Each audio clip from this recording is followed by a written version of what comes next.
What's up, everybody? Wolf of Walmart. We're back. We're back, baby, again. Not a bad fish right there, guys. Oh, no.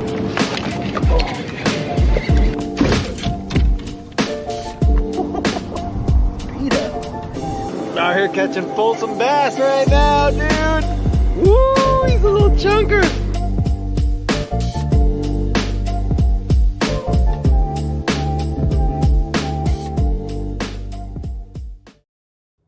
What up, what up, what up, everybody? 'Tis I, Dave Urke, host of the Whole Angler Podcast, bringing you again another episode. Yes, I'm really excited. My creek, my local creek, it's closed from November to May, and it is finally open and is loaded to the hilt with the most small but mighty creatures on the planet. It is loaded with these spotted bass, and I'm guessing it used to have a lot of smallmouth because now I'm catching a bunch of meanmouth here. And oh my, it is so fun. So you're going to see a lot of small fish pictures coming out of my Instagram accounts and all that stuff because it's not about the size of the fish. I'll go out and I'll just have a 50 fish day and I'm only walking 4 miles and it's literally 100 yards from my front door. So you're going to see a lot of small fish pics. I'm excited about them. You don't have to be. That's fine because I'll still be jumping in my kayak. I'll still be going fishing on a regular basis. I'll still be out there. You're going to catch me at the Yakabass tournaments. You're going to catch me down there at Kayak City. You're going to see me all over the place. Summer is here and I have come alive. By the way, Kayak City. What up, dudes and dudettes? I'm sure you're tired of hearing my voice by now, but you're going to hear it for a little bit longer because this is a shout out to the sponsor of this show, Kayak City. Kayak City has been taking care of me ever since I started getting into a boat and paddling around in the water trying to catch some fish. And when I tell you it is Kayak City, it is literally like a city of kayaks. They have Bonafide, Eddy Line, Feel Free, Hobie, Jackson, Native, New Canoe, Old Town, Wilderness Systems, and so many used kayaks. I stopped trying to count them a long time ago. If you guys are looking for accessories, they have walls and walls and walls of accessories. They have one wall dedicated specifically to Yak Attack, and it is a massive wall. Kayak City is your #1 Yak Attack dealer here in Northern California. If you want to know where it is, stop by at 7812 Auburn Boulevard, Citrus Heights, CA. Roll through, say what up to James, Troy, Eric, Scott. Tell them Dave says what's up and tell them I sent you there. Thanks for listening. Yeah, that's my ad. There we go. So I just thought I'd get this right out of the way. I met this man I want to say 3 years ago. I had no clue who he was. We were just sitting next to each other at a hotel bar, and he was so pleasant and so nice to me. I was like, man, he walked away, and I was asking my buddy, I'm like, who was that? And they're like, oh, it's this person. And I was like, I don't even know who that is. And like, dude, he's super cool. I was like, well, he seems super cool to me. So without further ado, I bring to you the man with 3 first names, Mr. Drew Gregory. Yeah, man, that was a cool. Like, it's funny how the fishing world is so small, like the family, and you just never know. You know, we're at this bar, like you said, at a hotel, hanging out, Columbus Fishing Expo, and yeah, I didn't even know you were from the fishing show until we started talking. Yeah, dude. You know? And then I was like, cool, yeah, that's what I'm here for. Very cool. And then next thing you know, like, here we are, right? It's so cool. But and hey, same back to you, man. You're one of the nicest guys, you know, to like meet and talk to. Just we're so friendly as well. I mean, it goes both ways. So right back at you. Yeah, I appreciate it, man. So Drew, dude, I'm so thankful that you're coming on the show tonight, dude. Like, this has been like I have like a bucket list of a group of people in my phone, and you are in that bucket list. So dude, I really appreciate you doing this. You know, like it's been really great getting to know you over the years, and the fact that you're willing to sit down with me now is awesome, dude. So yeah, I appreciate that's cool, you. man. You know, make me maybe turn red and all that. Not just all compliments. It's, you know, definitely do, but I appreciate it. But it's just I'm just being myself and just trying to be a good person and use that golden rule, and it seems to work. You know, on most people, they respect it and appreciate it, and I appreciate you, bud. Dude, thank you. Hell yeah. All right, Drew. So we're gonna get into this, man. Where and when were you born?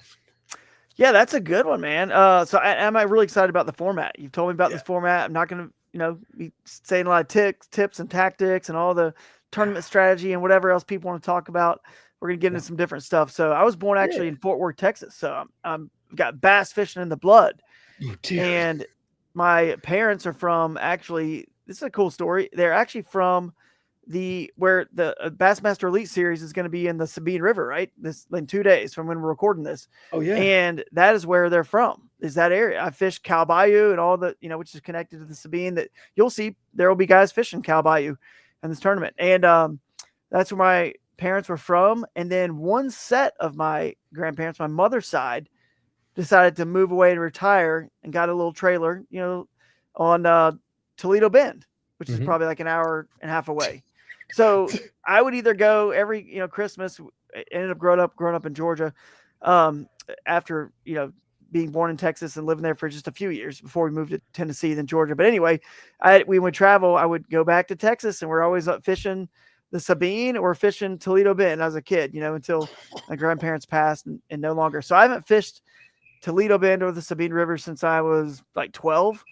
And the Bassmaster Kayak Series Angler of the Year standings this year, unfortunately, I'm in the lead. I'm blessed to be in the lead. And the last event, it's going to come down to Toledo Bend. And I've been debating on whether or not I should go or not go, if I have a lead still or don't have a lead, if I've had a really good year. But I really want to go. I hope I don't have to go for points, but I want to go to like revisit the old dirt road that trailer was on and fish that same cove, dude. Something magical and special about being back there with my grandfather, took me fishing so many times. But anyway, I was born in March 31st, 1979, Fort Worth. So I'm 46, and I think people are like usually surprised, but how old I am. I'm getting up there for sure, but I still have that youthful spirit and energy for the sport. Yeah, dude. Honestly, I thought I was older than you, to be honest. Holy cow, dude.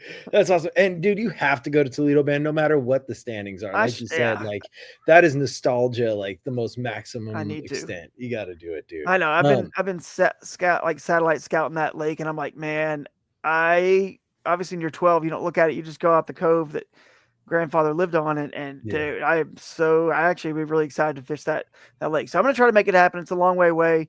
And I'm trying to fish every one of these events this year, but just do it with 1 day of practice so I can spend more time at home and do more of them. So it worked at Havasu, so maybe it'll work again. Dude, hell yeah, dude. Yeah, sorry. I was trying to link up with you at Havasu. I was trying to help you out as best I could. I couldn't. I was literally helpless, and I couldn't even show up. And I was like, man, I feel terrible. Like, sorry. Oh, man.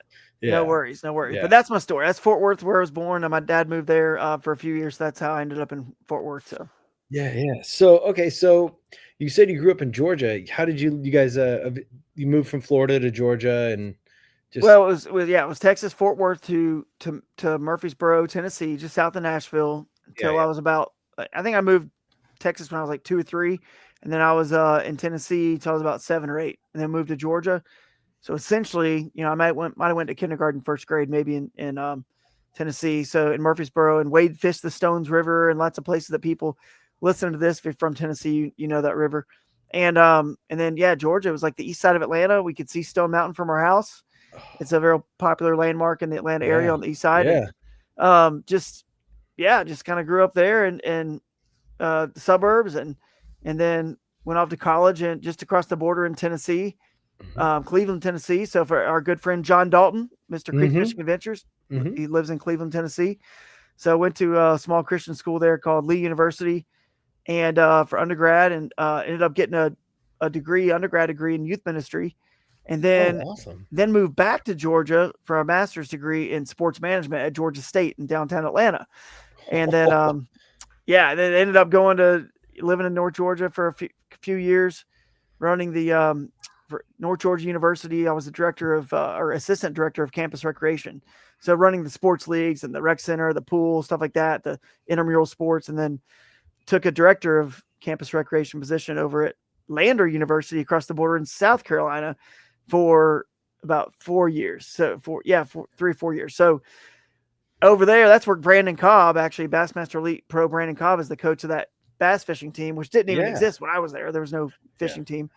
But then once I left there, I went to work for Jackson Kayak in November of 2009 and signed a contract with them to design the Coosa and design a bunch of kayaks for them. And then I could live wherever I wanted to. So I moved to Charlotte, North Carolina, still young and single, and moved to North Carolina, where I had a bunch of buddies from college, from Lee University, that were living there. And hey, I wanted to be in the big city, meet some babes. And that's how it ended up working out. It took me a while, but eventually when I was 35, met my wife Christina. But that's kind of my trek. I want to get through the whole story so you can see it's kind of like Georgia to Tennessee for college, then back to Georgia, South Carolina, North Carolina. So I've kind of done the whole southeastern tour, and then of course now I live in Northeast Ohio because that's where my wife is from originally. So moved up here for that free babysitting with the grandparents and the family support. I'm so jealous, dude. Yeah, that's awesome. I love the free babies. yeah. I mean, hey, it's cold up here, and the winters are long, but it's actually the people really good, and I still get to travel. Thankfully, because I do live up here, I get to do what I do for a living, and still travel around, and of course, still get to fish and explore a lot of really cool places that all the tournaments go to and whatnot. So, I get to dodge the winter a little bit. Get down to Florida for a tournament or somewhere in the South. So, Texas, who knows? Havasu. Really cold. Yeah, I know it's cold, babe, but I gotta go to Florida. I know, right? That's kind of how it is. I kind of like sneak out the door. I'm kind of like don't really make a big deal about I'm going to, the warm, sunny desert in Arizona, and but she gets it, especially when it ends up, paying off. It's like, okay, I get it. Like, it's definitely part of your job you got to keep doing because, I'm still young enough and electronics haven't taken over the kayak fishing side of the sport as much as they have on the bass boat. And I don't, use any fish finding electronics. So while I'm still able to hang in there and compete, I got to kind of keep doing it for sure. But I'd say you're doing a bang up job, dude. Straight up. Yeah, I appreciate it, man. It still blows me away because there's so many good anglers that I'm up against. I look against the roster. I'm like, man, I don't know how I'm gonna do this or how I'm gonna find shallow water fish without Fish Finder in this tournament or that tournament. And somehow I still kind of figure something out that's a little bit different than somebody else and usually pull off a pretty good, finish. You could have every screen in the world, and if you don't have the time on the water and experience in competition, you're just looking at a screen, dude. So that's what you have. That's what you have. You have that seasoned abilities. You've honed your craft. So like by all means, you don't necessarily need a fish finding. You don't need fish finders. Like you've been doing it so long. The season part. It's funny. How like you've caught a fish off this boulder or that log or this point or whatever. You'll never forget like every one of those fish almost. It's like your brain just never. So if you think about it, talking about me being a seasoned, veteran with a lot of time in the water, I don't get on the water a lot anymore, but I got on the water, like I said, I met my wife when I was 35. So, I mean, dude, all I did was fish. I mean, I never had like even a serious relationship, maybe one that was like 1 year long, maybe. I got on the water all the time, man. It's all I did was just fish, fish, fish. And since I was, obviously growing up in bass fishing family, but that's the time that I draw back on in my brain. And it's time. You still need time in the water. Everyone has to get enough time in the water to understand this fish and how to do all the mechanics and just everything, boat positioning, all of it. You got to have it. I just had it already, like previously in my life, and I've never forgotten it. And then I still learn new stuff, of course. But now, dude, it's crazy. I really don't. I mean, I don't know if I should like say this, if it's a good thing or bad thing for people to hear. But I mean, I just don't really fish except for these tournaments. And I really have like 1-2 days of practice. 3 in the past, I've always given myself about 2.5 days, but this year I'm giving myself 1 day of practice for all these Bassmaster tournaments. I might get there Thursday before the tournament, like just with enough time to drive around or maybe get a little bit of time on the water on Thursday, but we have to be off the water at 4 p.m. on Friday. So you're not getting the whole day on Friday. So it's essentially 1 day of practice. But anyway, I don't really fish much. And when I'm home, it's more business, doing all the stuff I do with the Kayak Adventure series and Crescent and my other projects I'm working on with sponsors, and just there's so much going on. And with the family, of course, spending time with them. And I'll take the kids out locally here and every once in a while, and the wife and the kids will go fishing, but I don't really that's why I don't have time to go out and perfect all the new fangled like techniques about this and that and all the new rigs and all this stuff. Like I don't have time for that. So I just kind of keep relying on what I know from past history and what works on shallow water. And it's funny. It just kind of proves that you don't need to know all those crazy techniques. You don't. It's like it's a little bit of a marketing thing, right? Isn't it, for bass fishing? Like, oh, Nico rig, spy bait, glide bait, like all this stuff, Carolina rig, Texas rig, drop shot.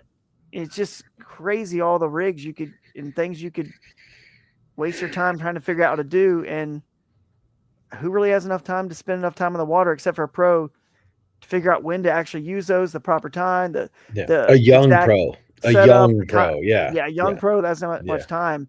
Yeah. I just need to know, hey, give me a bait. I need some baits that I know will catch them when they're on the bottom. I need some that'll catch them mid range and some that'll catch them on the On top. surface or just below Yep. the surface.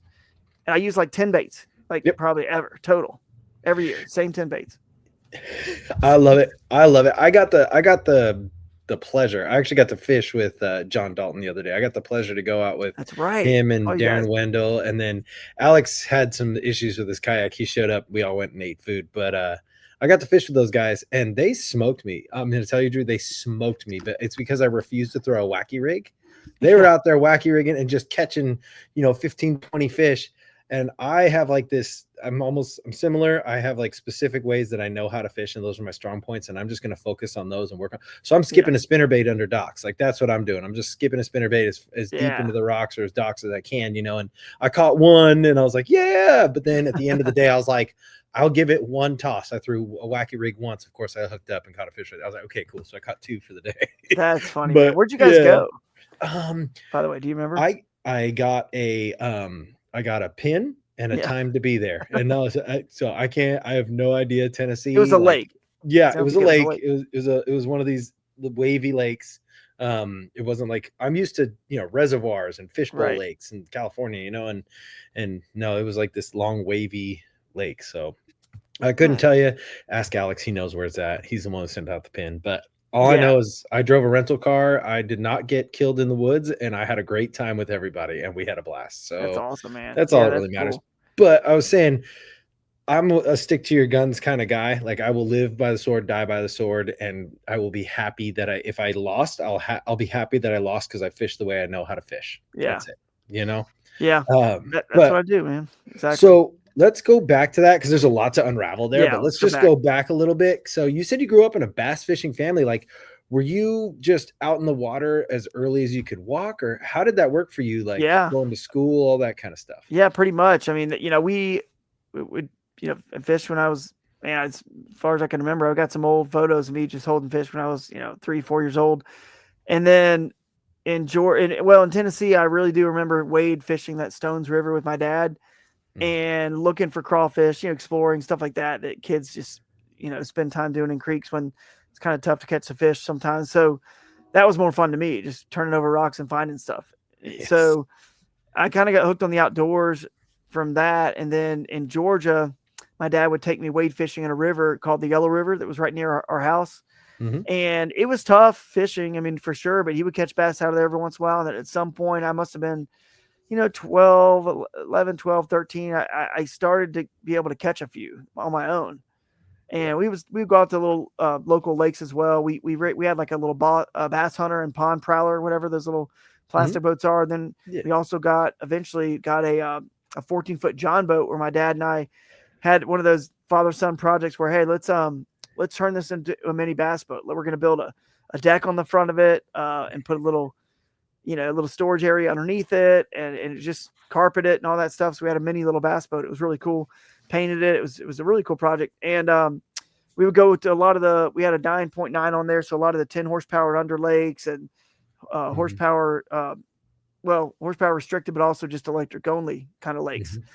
We would go fish those, wade rivers, creeks, and just explore all throughout high school. And, I'd go with my friends some and just kind of just fish local, people from our church. We would go and this one lady had a farm, so she had pond, and we'd always go to her pond and fish, and just had a blast doing that. But never it's not like today where these kids in high school, they already know they're fishing because they're trying to do it for a living.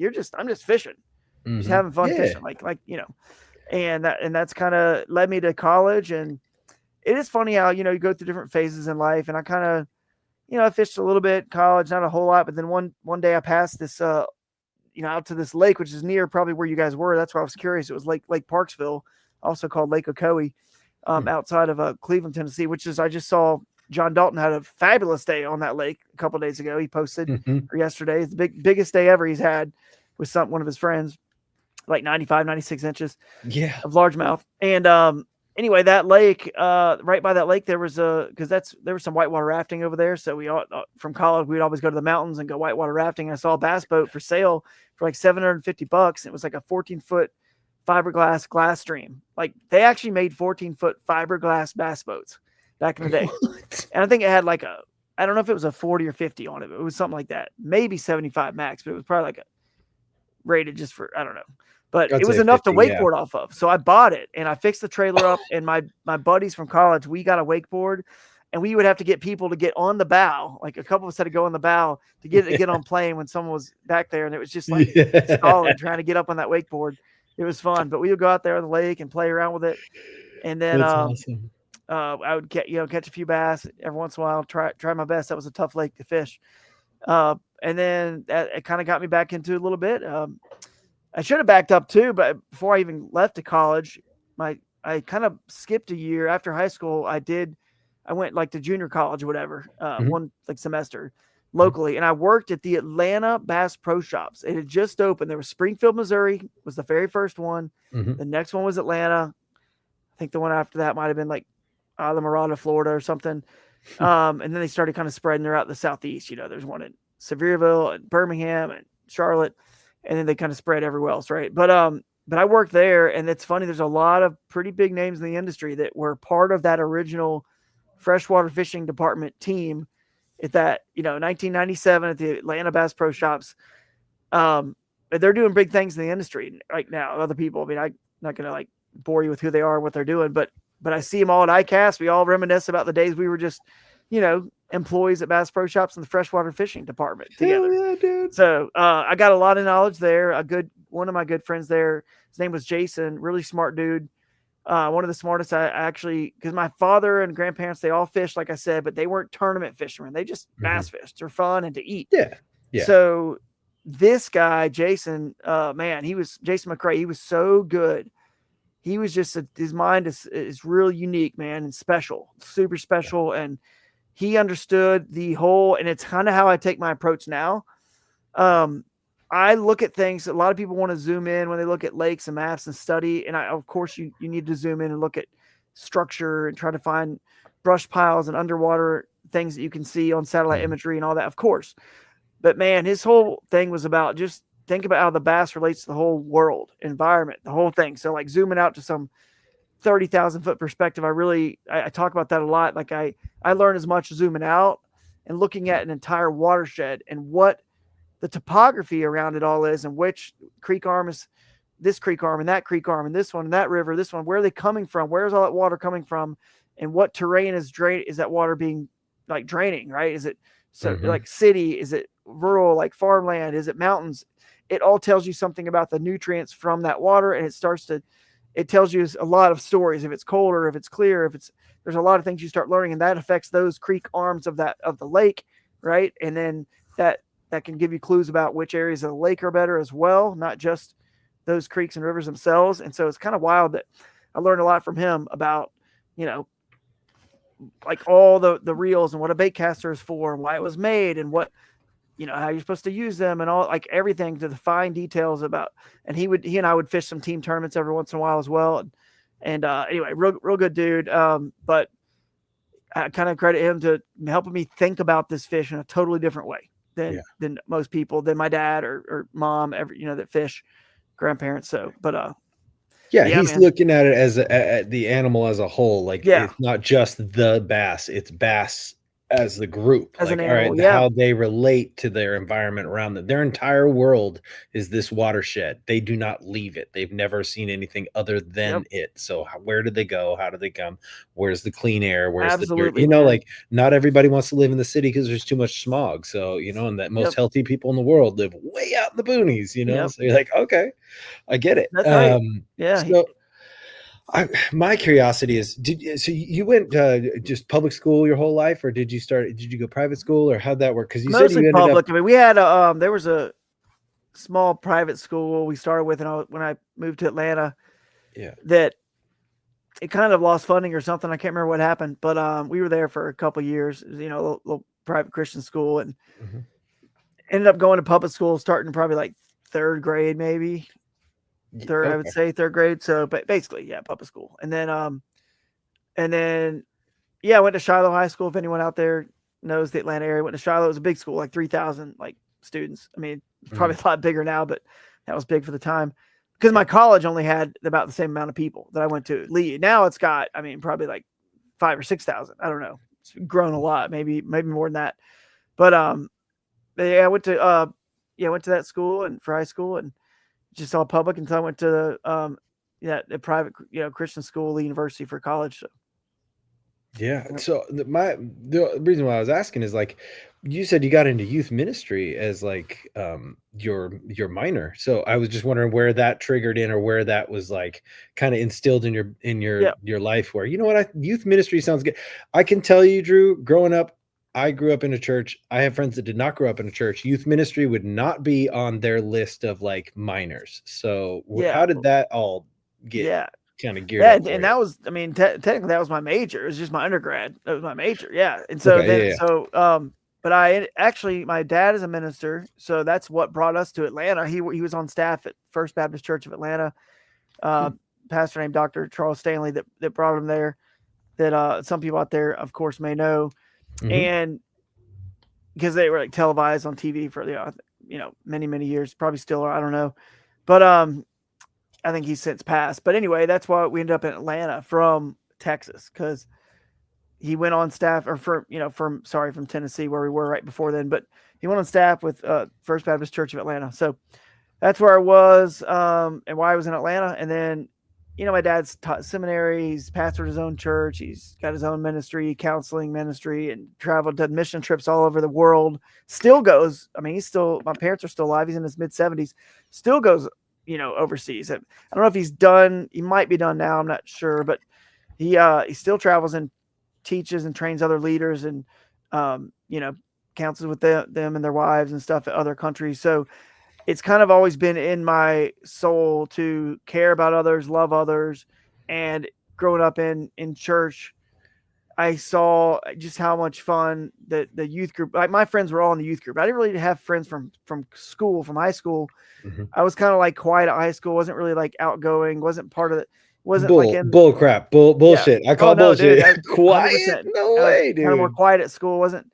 I mean, with my own friends, my little teeny little group of friends, maybe in class or whatever, PE or who knows, whatever we did at high school. I don't even remember. But all my friends were really from my youth group, at church. Okay. So my closest friends. So that's kind of just was always kind of like, man, this is cool. I want to like affect, young people's lives in a positive way. And I feel like I still do. And I still use that, energy and that degree and everything I learned and definitely care about. I still use that today in a lot of ways, with all that I do in the sport of fishing and kayak fishing. I definitely, I mean, even if the kayak adventure series, me starting and having a high school division is intentional.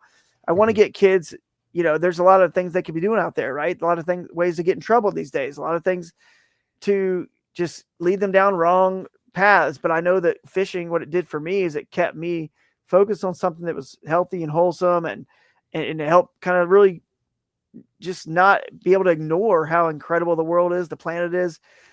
Man, it's crazy, Dave. We just forget. We just live life like we just sit here like nothing, like it's just gonna keep going. Like this big ball of fire that's millions of miles away or whatever is just never gonna run out of gas. It makes no sense that we happen to be the exact position away from that sun to where we don't burn up. You know what I mean? The other day we were like 2 days ago, we're at Mother's Day.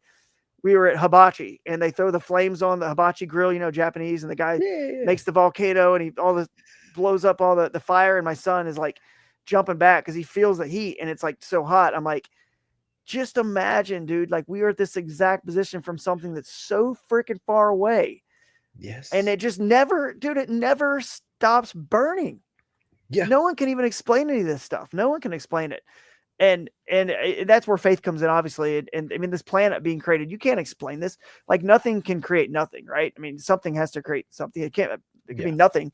So me being outside and fishing and being involved in just in relationship with the world, the environment, and God's incredible creation, just you can't help but just see a creator, and so I want to make sure that youth and kids get into the sport, and then let them search. I'm not going to dictate any of my faith or beliefs on them, but let them just come to the conclusion. Because if you seek, you will find, right? That, there is verses in the Bible that talk about that. If you seek long enough, you're going to find, because he's there. He's revealed himself in so many ways in this planet, in this world. Now, is there a lot of ugliness in the world? Of course. There's a lot of sadness and ugliness, and there's a lot of crazy, questions about, what if there's a God and why does all this happen, all that. And you and I can't sit here and on some podcast explain any of that. But what I do know is that, obviously without the sweet, there can't be the sour. Without good, without evil, there can't be good, and all that stuff. So I do know God's given us a choice and let us kind of live our own lives here, and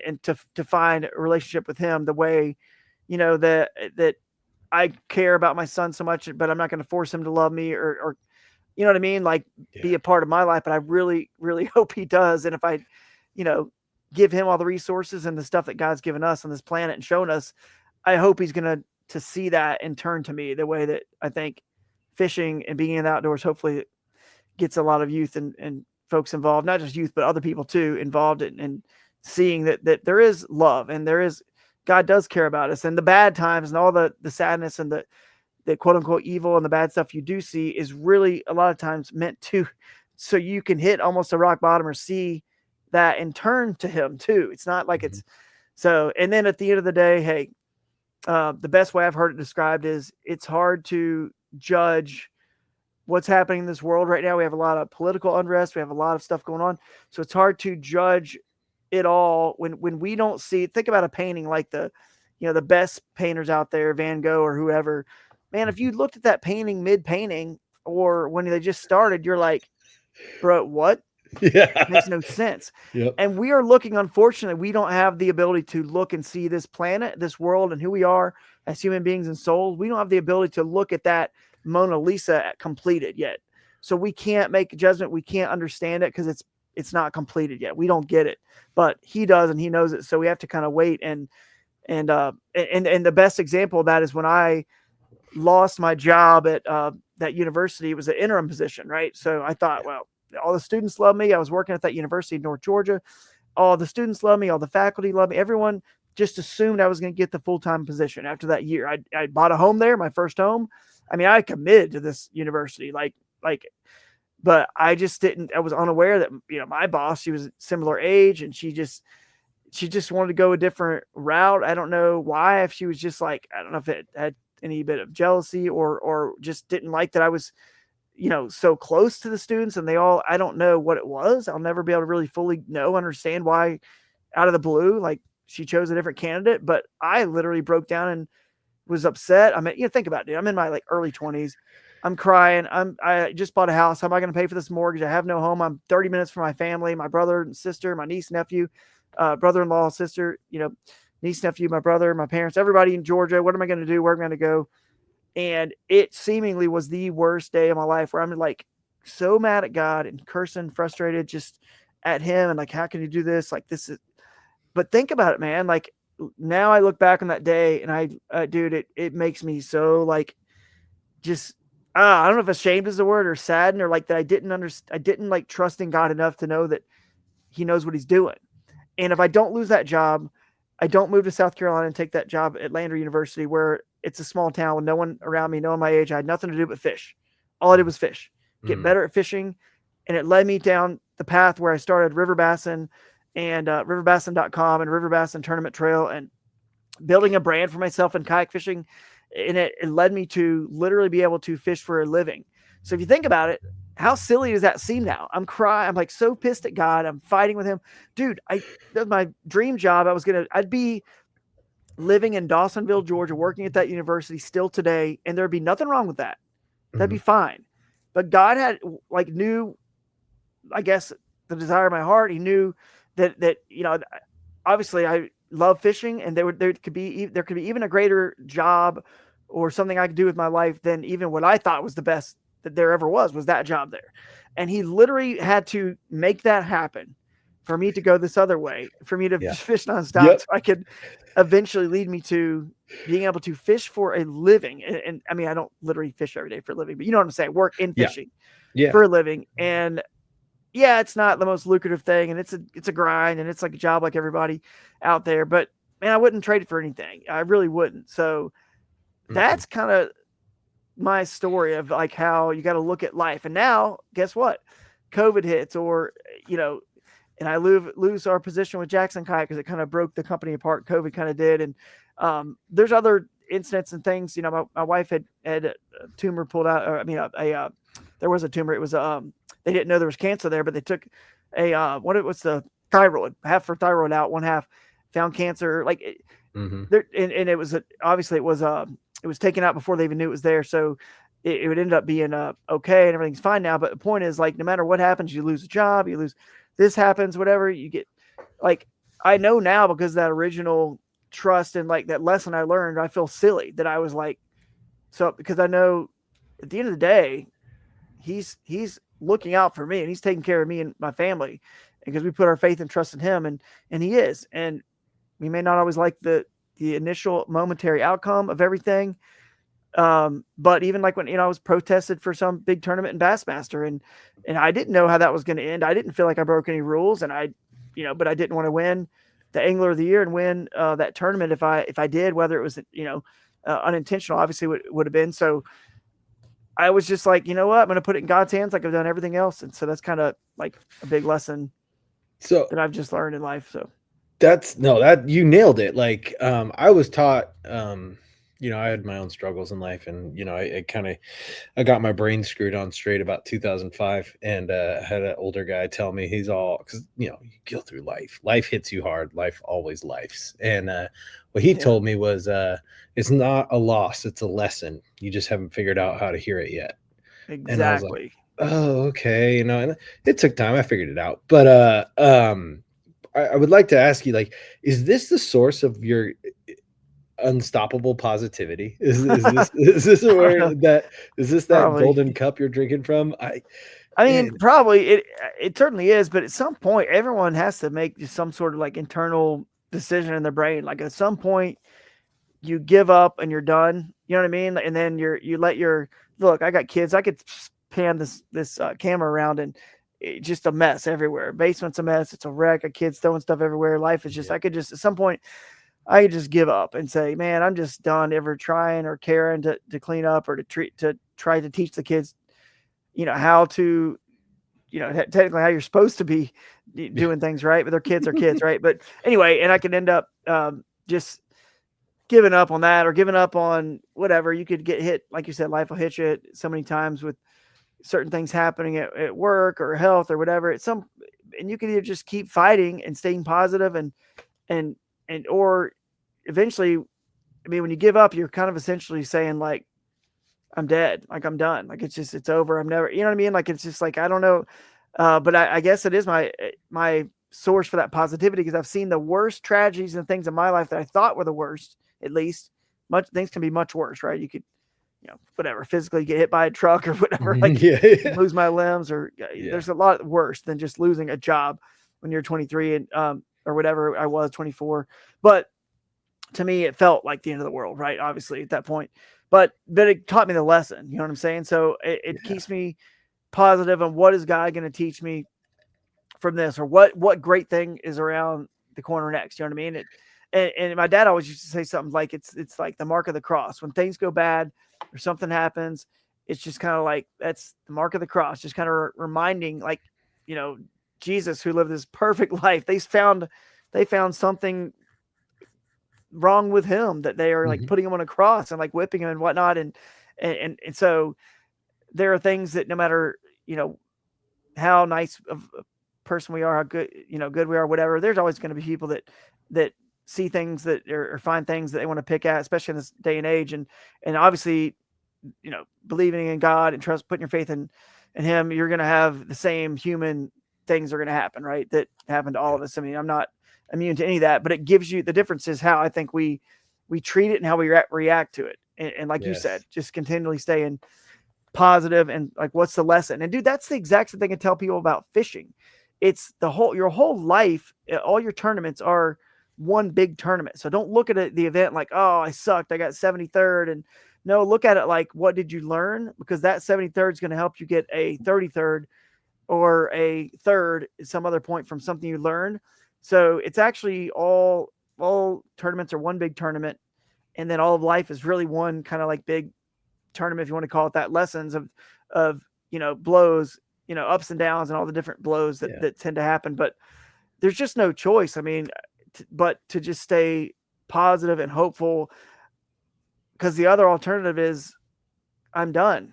Yeah. I'm just dead. I'm giving up on life and everything. I'm just done. So, and some people might be at that point. Maybe it's for them to turn and find God, you know what I mean? And find a relationship with him. And then they have an awesome story to tell someone else that might be down in the dumps where they just were. And like you said, we've all had our times on this earth, struggles and different things and whatnot. So I'm far from God, far from, just this whatever, like, oh, look at this perfect, good, clean, squeaky. No, man, I've done all kinds of dumb stuff, and we don't have to get into it on the podcast. I mean, we could, but no, I know what you're saying. No, and dude, honestly, I was talking to Ryan Dahl. I had him on the show a while ago, and we, I love that dude, and we were talking about this, man, and like when you go through a struggle and you choose to live through it, you choose the positive side, you choose to learn the lesson, you don't always choose that right off the bat, but eventually you get the lesson if you stick around and you keep fighting, like you're saying, because like you have totally said, your positive attitude is your choice, because it is your faith, it is your belief, it is something that has been deeply rooted in you, and you choose to fight, which is awesome. And not everybody chooses to fight, like you said, but by choosing to fight, we get to be a living witness, or like an example for people who go through the same thing. Because I'm going to tell you, my story is not original. I am not the only person that has lived my life. I mean, maybe not the way I lived it, but we've all had similar circumstances. And I'm here to tell you, like, there's been many times where I've talked to guys and they tell me stuff like, man, no one's ever done this. I'm like, oh, I have, and like, we get to talk about it. I'm like, here's what I learned from it. And they get to work through it, and I'm not saying I'm like some sort of super guru helper by any means, but I have had the chance to live like face down in the gutter and pull myself out of that. And, I've been able to help other guys that have lived face down in the gutter, and they've been able to pull themselves out of it. And like, you're doing it on a fishing level, not just talking about like life's one big tournament, which I love that example. I think that is the best way to paraphrase it. I think that's awesome. But you are talking to these guys about like, hey man, like I heard somebody actually talking about you the other day, saying I met him. He was going through some stuff with the tournament series, and he was so cool about it. He was just so positive. I'm like, yeah, dude, like that's what I'm talking about. Like, you were a living testimony to that man, whether you knew it or not, because you were just being yourself, which is awesome, dude. That's cool, man. I mean, everyone, you guys listen to this, someone's following you, someone's watching you, you're leading, somebody, in some direction, whether it's positive or negative. So you always got to keep that in mind, but, no doubt about it. And I don't like push, I think people may sense that positivity and that element of faith and whatnot, but it definitely is something I just I'm trying to push any of that too hard, because it's just something that I want them to like see how kind of I live my life. And if there's ever a time where they're down and struggling, and if I've been friends with them, and obviously they've got my number or whatever, or email or whatever way they can contact me, then, hopefully they will. And then many have, and I've talked to them about, what I've done and what, they could probably do to kind of hopefully turn that corner and start heading the other direction. Cause we've all been there. Everybody's been there. We're all made of the same stuff. So we all have the same issues that come up, the same temptations, the same struggles, the same, I mean, with anything and everything. So, dude, yeah. And at the end of the day, we're all, like you said, we're all people. We're all humans. No one's perfect. So don't beat yourself up too bad if you do fail a couple times. I think that fishing, if anything, has taught me more about like my failure to success ratio. Like, I will make 200 casts, I will catch one fish. That is 199 failure rate. Like I've just learned to let it start to roll off my shoulders. It's helped me so much in life. And the positivity thing, to chime in on that, the being positive, I think it breeds more positivity. And in a sport right now, the bass fishing world, I think it needs it more than ever.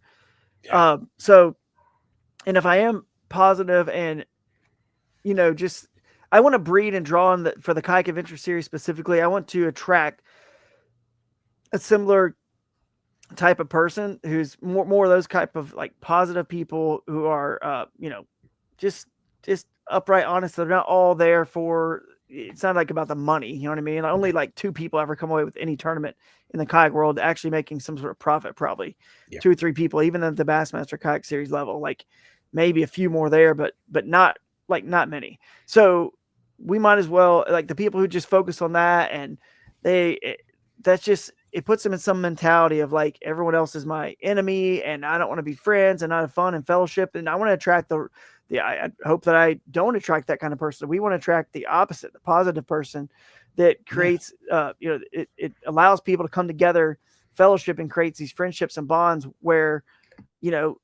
we all know that there's going to be a time in their life when something's going to happen and they'll need a friend. And, if I can help create some of these friendships through the fellowship at the Kayak Adventure Series, and that helps somebody get through something, because I mean, a dude, unfortunately, sadly, there was a guy at the River Bassin Tournament Trail that I ran for that was very similar to this. It was just river only. This is, lakes, rivers, creeks, all the above, flat water and moving water.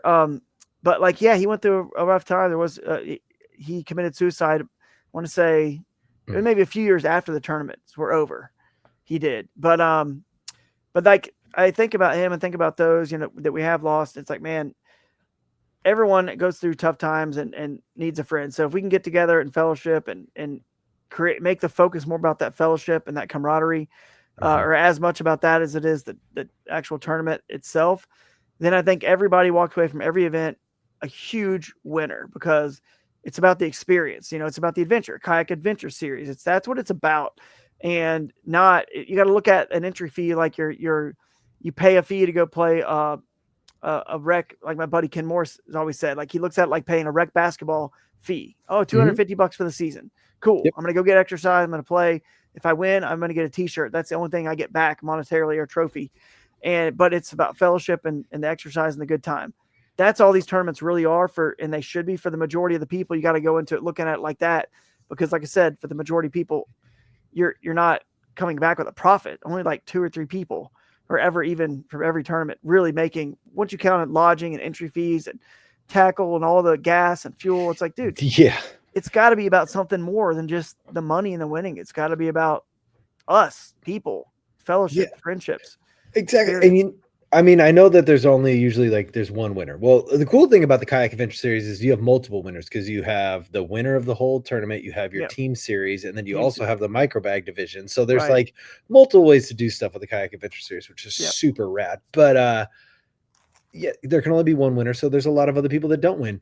But I have never heard one person, not a single soul, say anything negative about their experience of the Kayak Adventure Series. In fact, if I've ever heard anything, everybody just promotes it. They're like, dude, that was so much fun. We got to hang out with these people. We got to do this. We all just ate together and we went out. We did all sorts of stuff. Dude, and they're like, there's families. I was like, man, that's perfect. Like, that's my speed right there. Like, I'm a people person. I'm no professional angler. Like, the last tournament, well, I was in the Jigs and Bigs tournament and I did okay there. But the tournament before that, I did a Yak Bass tournament. The only thing I caught was a nap, dude. Like, I just was like, hey, I'll just take a nap. Right. I was very tired. Our dishwasher exploded the night before. But point being is, like, I was up late. Mark the cross. There you go. Yeah. Right. But then I got to nap in the most beautiful weather, just floating around on a lake. It was super awesome. Some boaters came by. They thought I was dead. It was rad. But yeah, they are fun. Man, they really are fun tournament format. I mean, I got to hang out at the end, and what I got to see at the end was, like, I don't know if it's the harsh reality of kayak tournaments or if it's just fishing tournaments in general. All the people that didn't score left. Yeah. And everybody that I've talked to about the Adventure Kayak Series, all the people that whether they scored or not, they stuck around. Everybody stays. I'm like, that's so rad, dude. To hang out. Yeah, it's partly, obviously, like, it's the attitude we're promoting, what we're trying to do, but it really is also, like, my master's degree when I went back to Georgia State was in sports management, like I said. So running sports leagues, I wanted to say, I saw there was a problem with, like, the tournaments that end on these big national tournaments, they are Saturday and Sunday. They end on Sunday. No one's at the awards except for the people that were cashing checks. They're doing a better job for sure now. Like, there's more people at the awards than there ever used to be. But even still, people got to get back to work. It's tough. it's not like it's any fault of the league. I mean, it's Saturday, Sunday tournament. It's no fault of the league. It's just, it was a Sunday. But I said, well, how can we make a tournament end on Saturday, but also not be just a 1 day tournament? Cause that's kind of like you drive all the way to like the upper Mississippi or the Alleghenies or to catch shoal bass in Georgia. And you're literally going to have like a 1 day. It's all you're going to get to like really crack on them. Cause in practice, you want to, lay off them. If you start catching them, you don't just keep catching every fish. So to really get a chance to really fish hard, you get 1 day. It just didn't feel like enough. And I was like, man, I said, you know what? If we end on Saturday, I think people will stick around because once the awards at the theaters are over, it's going to be too late to really get home unless they live, a couple hours away or less. So they'll come back. And even if they live a couple hours away, they'll come back too because they can just still drive. Yeah, when the awards are, they can still drive. Yeah. So I knew ending on Saturday was key.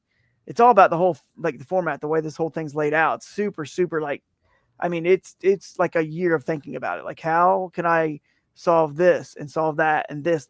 All the anglers want this, I want that, and the leagues need to do this and that. Anyway, it's just a lot of, so the Saturday ending is critical, but then I realized it's easier for people to take off of work on Friday than it is Monday. Monday is the busier work day. So Friday is actually easier. So if I started the tournament on Friday afternoon, it would be kind of a cool thing because even local people that get off work could still fish a little bit of the afternoon or take off a half day work and still make it. And even if they don't make it, it's only 5 fish for the whole tournament. So some people don't even fish Friday. I mean, because they just miss those 4 hours and they just fish all Saturday. So we left the format open to where you don't like even have to make it on Friday if you can't. But it's, obviously you prefer to be there. But Friday was easier to take off. So I thought, well, if it's kind of like how if I have opening ceremonies on Thursday and then we don't allow any practice on Friday. It's kind of like Bassmaster usually has Wednesdays as a day off. For their no practice, they let the fishery rest, they let their bodies rest from a hard practice. They let this, they get to sleep in, they get to rig stuff up, and get just dialed. That's kind of what our Friday morning is. But we have this, breakfast seminar series called the Bass U Brunch on Friday morning from 10 to 12:30, where we do seminars. Again, it's more that fellowship and that learning happens there. Breakfast, you're sharing food, hanging out. But what's cool is you back up to Thursday's opening ceremonies at a brewery or wherever, restaurant, wherever we're at. It allows you to feel free to, like, most check-ins are like Friday, the day before the tournament starts, right? Most big national tournaments. And people just check in and get out as fast as possible. They're gone because why? They got to get back. They got to rig. They got to get food. They got to get to sleep. They got to wake up at 4 a.m. There's no time to hang out with your buddies. I was like, but if we don't allow them to fish on Friday, it's off limits until tournament starts on Friday at 3. We'll have a breakfast, a laid back 10 o'clock brunch. So on Thursday, it allows everyone to fellowship free. Nothing is like the weight's off their shoulders. There's nothing they can be doing or need to go do because they don't got to get up at 4. You can just party and celebrate the night away and be pushing each other in the bushes at 1 a.m. if you have too much to drink. And it doesn't matter. You can sleep in, come to the brunch, get some coffee, recover. You don't got to be in the water till 3. And dude, the anglers love the format. They love it because it's only 1 day of waking up early, on that Saturday, which is a tight turnaround, but Friday is 3 to 7. Then you get right back, got to get to bed, eat as fast as possible, get batteries charged, and turn right back around to get up early on, Saturday morning. We give them a long time to get their photos in. There's no stress about, I got to get back, cell service and rush. It's laid back. It's fun. Everything the anglers kind of want, this team division with the camaraderie, the micro bag, the fun little micro bag side category. It's like a small insurance policy in case you're not doing good in the biggest 5, you can go catch the smallest 5, still win prizes there, which John Dalton, speaking of Creek Fishing Adventures, has won a couple times that division. It's a winner take all with cash. So walk away with $300, $400, $500, as much as $500 before for one of our winners in the micro bag division. So there's a lot to the format. A festival happens when you get back at 3, after lines out at 3, you come back to food trucks, games, festival, hanging out, drinks until we just relax until we go into the theater at 6 for the awards. And then, you guys hopefully have seen some of them and we're getting better at it and bringing in your footage. That's it. That's the main reason we're in the theaters, is to get footage from you guys as much as we can to show off. We're getting better. We can still do better. They're sending footage to us and sometimes we're not getting it all in there as much as we could. That's a lot though, dude. That's a lot. But we're sharing it on the highlight reels. We're making this highlight reels. The last one we did, the drone footage and all the highlight reels from the anglers. So we bring in the anglers footage from their GoPros. We need them to get it to us within a few days after the tournament. We'll show what we can at the theater on the big screen, especially if we have stuff from the winners, which is the biggest thing that bummed me out at the last tournament. The winner actually submitted an awesome clip to us. We didn't realize it was in our Google folder, Drive folder. We just never knew it. And he's literally the winner. We have the awesomest clip, but we shared it, in the highlight reel and on socials. But anyway, we're getting better at that. But and then the cool thing is the after party happens after the awards, if at a restaurant, and people are pretty whipped. We're starting to learn after this is over. So sometimes we have some people show up and sometimes we don't. It might only be 15 or 20, but again, it's still just Saturday, dude. Like you can still hang out late into the evening if you want, and then go sleep in on Sunday and drive home all Sunday. So it's really this. Yeah, you get that fellowship aspect of it still, dude. That's so good. It's fun. I love it. So, okay. And I love that all of this came out of your brain. Like, I don't know. You said it took you a year to think about this. It would take me I just was thinking about it for a long time. And because we allow it all stemmed from, it's funny. Again, it's one of those God things, right? Like I got protested some tournament. People thought, how in the world could I have gotten up this creek without getting out of my kayak? And I had to go into arbitration or whatever it's called, the protest appeal. I just say, no, I never got in my kayak. I know the rules. And I showed all my GoPro footage of how I actually ended up getting under this log or around that log and up this riffle and this shoal. You know what I mean? Yeah. And I don't, obviously it's pretty obvious. You can put the, clues together. The next year they changed the rule because people complained and said, I can't get my Hobie 360. Yeah, I can't get up there. And this guy in the small kayak's push poling his way or push paddling his way, which to me is crazy. I mean, I'm good friends with lots of pro anglers, and like Fred Rambanis, good friend. You've seen him at the Columbus show this year. Oh yeah. He was that year that happened. He was like, "What? Why are they why are they restricting you guys to going in the water that the kayaks excel at? The differentiator in the kayak and the bass boat really is that it can get skinny. So why are they cutting you guys off in that water?" I'm like, dude, I don't know. People complain, I guess, and they change the rules. I don't know.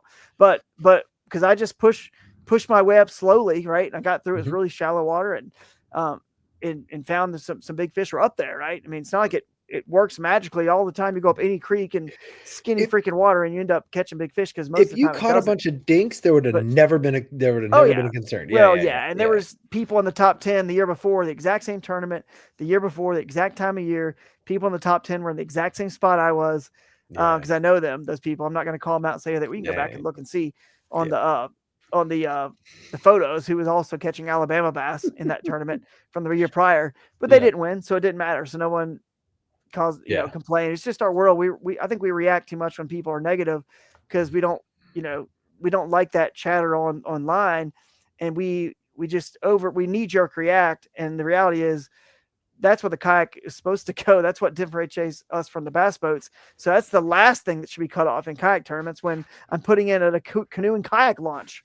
Like that's where we should be allowed to be putting in instead of, because right now there's states that are trying to take away the right for us to even put in it at bridges and public right of ways. And there's laws that right now that are like North Carolina that are stating you can't access rivers anymore at bridges, like a public accesses.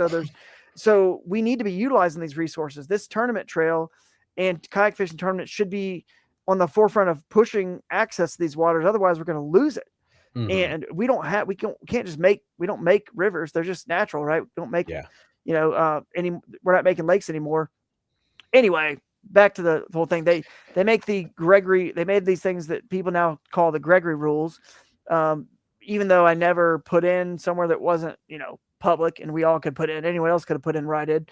And even though I never got out of my kayak, it's still kind of considered the Gregory rules because after that year that I won is when they changed them.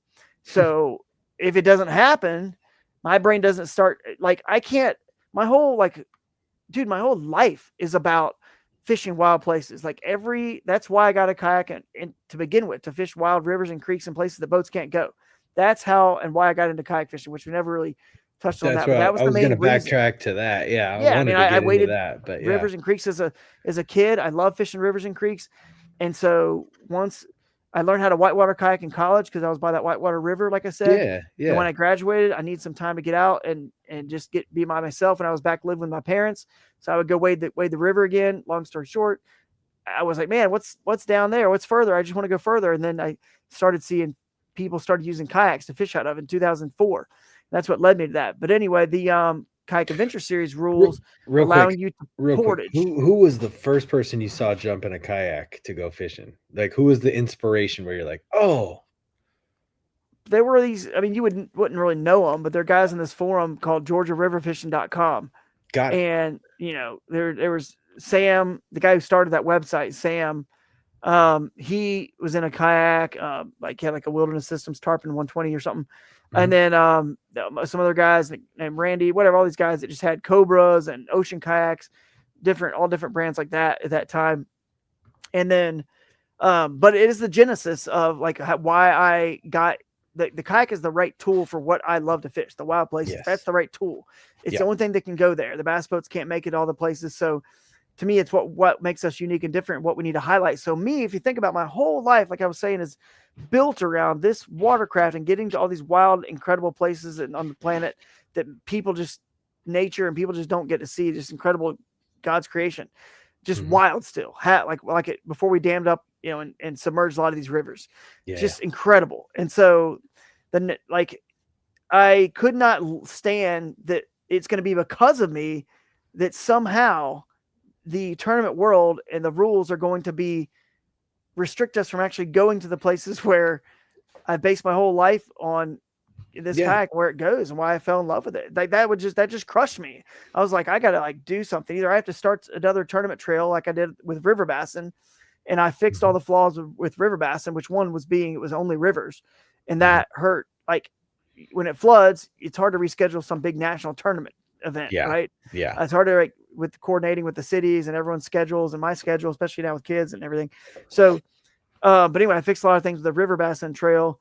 And I was like, man, if I started over again, I'm going to do this X, Y, Z. And I wanted to incorporate cameras because the GoPro is what saved me from being able to reinstate my win and the AOI when I was DQ'd and had to appeal. And I was like, you know, the GoPro is actually something that can keep this whole sport honest, keep us honest, keep our characters not in question anymore because I'm filming integrity. it. No one in the right mind would film if they're doing something illegal. There's no way they're doing that. And someone out there might say, well, I'm sure they're turning the camera off when they're not. Dude, trust me. I'm out there with those GoPros. You forget they're going. You keep them running. It would just be the dumbest thing ever to even have one even on your boat because if they ever looked at if they ever inspected your footage or, like your computer, your hard drive, they found, why would you ever have anything? Why would you ever want to have any shred of anything ever in existence of you doing something illegal? Of course not. No one that cheats records themselves. But the GoPro is a solution to the bass boat world, the kayak world, all of our worlds on keeping the sport honest. So I thought, well, if I can incorporate this with all the other things like portaging and accessing anywhere that you want to, that's public, like the sport of kayak fishing, to me, that's how we've always done it. It's like, I mean, they don't, like, no one's checking us in at any designated launches. So how do we still not know that somebody out there is launching at Joe Bob's backyard? You don't know. And you don't know if someone, using live scope on bedfish and perspective mode, you don't know, or even not using live scope, you don't know if anyone's snagging fish. And just not recording, just snagging them off a bed and then scoring them. There's a lot of the sport, not a lot, but there's definitely elements of the sport, just like golf, that you don't know if the guy's over there in the rough and actually nudges his ball a little bit to give himself a better lie. You don't know that. So, but the camera can continue to validate our sport. Again, it's my sports management sort of background and brain. It was like, you know what? It shows off how fun it is and exciting. We get to have the footage that the tournament trail, the Kayak Adventure Series, as you can see with our highlight reels, get to show off the cool, exciting fish catches and cool fish catches and losses and crazy things like, a clip of the cows all in the river. This last trip, this guy has this clip. He's going through there's cows all in the river, right? He's floating by. That. I mean, just anything fun and cool that people capture on camera, right? So it gets to highlight that and keep our character, not in question, and keep anyone who ever doubts that I go out there and catch my own fish. What are they, what could they say now? Like, I mean, I show it all on my GoPros from the Bassmaster tournaments. And I'm doing this new series Against the Current, which shows and I've got all my footage. Dude, I have every bit of piece of footage from beyond, probably like from 2020, but definitely everything from 2022, the season that I won AOI and won like 6 tournaments in a row between Bassmaster and KBF. I have every bit of it on all my footage, and I'm going to make those one day when I, can't have time and I can't compete anymore. I've got all that footage. I'm going to make that part of the Against the Current series, but it's going back into the archives. Yeah. But anyway, yeah, we just wanted to do a whole new format that because I just could not be the reason why the sport loses what it actually is. It's weird, like going to the shallow and skinny water and whatnot. So anyway, that was just a rant about whatever. But no. There's a lot of validity to it. To be honest, I do want to ask you, like, when they decided when there was a question and they DQ'd you, like, where was, like, did you have to take a step back and be like, all right, God, you're gonna take this one because I'm about to cut somebody's head off, like, or what how was it? Because that's the way my brain works. But hard, like, I don't know all the words, man. There's a lot of feelings, a lot of emotions, because even when you don't do anything wrong, once you're just protested and disqualified, you're like, man, am I the one that misinterpreted something? Did I not understand? I mean, I never got out of my kayak. I went around all that stuff. I went under all those logs. And of course, here's the funny part. Obviously, back then the rules have changed again now. But back then you could chainsaw anything you wanted to in practice, which is if it's legal to clear a path, and bass boat guys, it's still legal, I think, in most bass boat tournaments.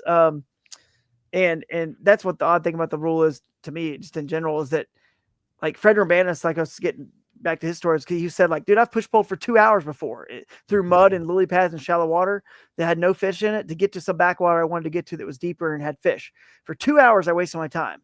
So why in the world are people complaining if you want to waste all your time going and exploring all these places and trying to find all these places and literally just grinding and paddling your butt off and push pulling in the places that are even super skinny to get there? Who in the world, why would anyone have any issue with that?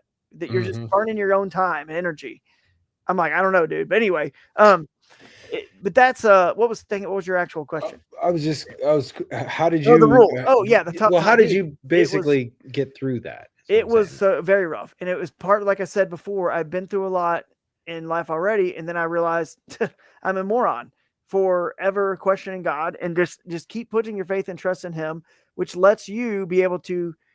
God, man, like, stress is it. I'm still stressed even with the faith and the trust that God is in control and that he's got me and everything, no matter what happens, like, and putting my faith and trust in him, I still get stressed. So I can't imagine in a world where you don't have that to rely on and that understanding what I have based on what happened in the past with the several incidents that I thought they were the worst thing in the world. And then I look back and they're the greatest thing that ever happened to me. So that's helpful, but still I'm like, man, my career is at stake here. I think people probably knew if I was disqualified, and people that know me at least would know if I did break a rule, it certainly wasn't intentional. Drew doesn't have, I would never have, like, fish in a basket, you know what I mean? Like, stuff like that. Everyone knows I know how to catch fish, and I'd never be DQ'd or break a rule that, like, intentionally, like, actually cheating.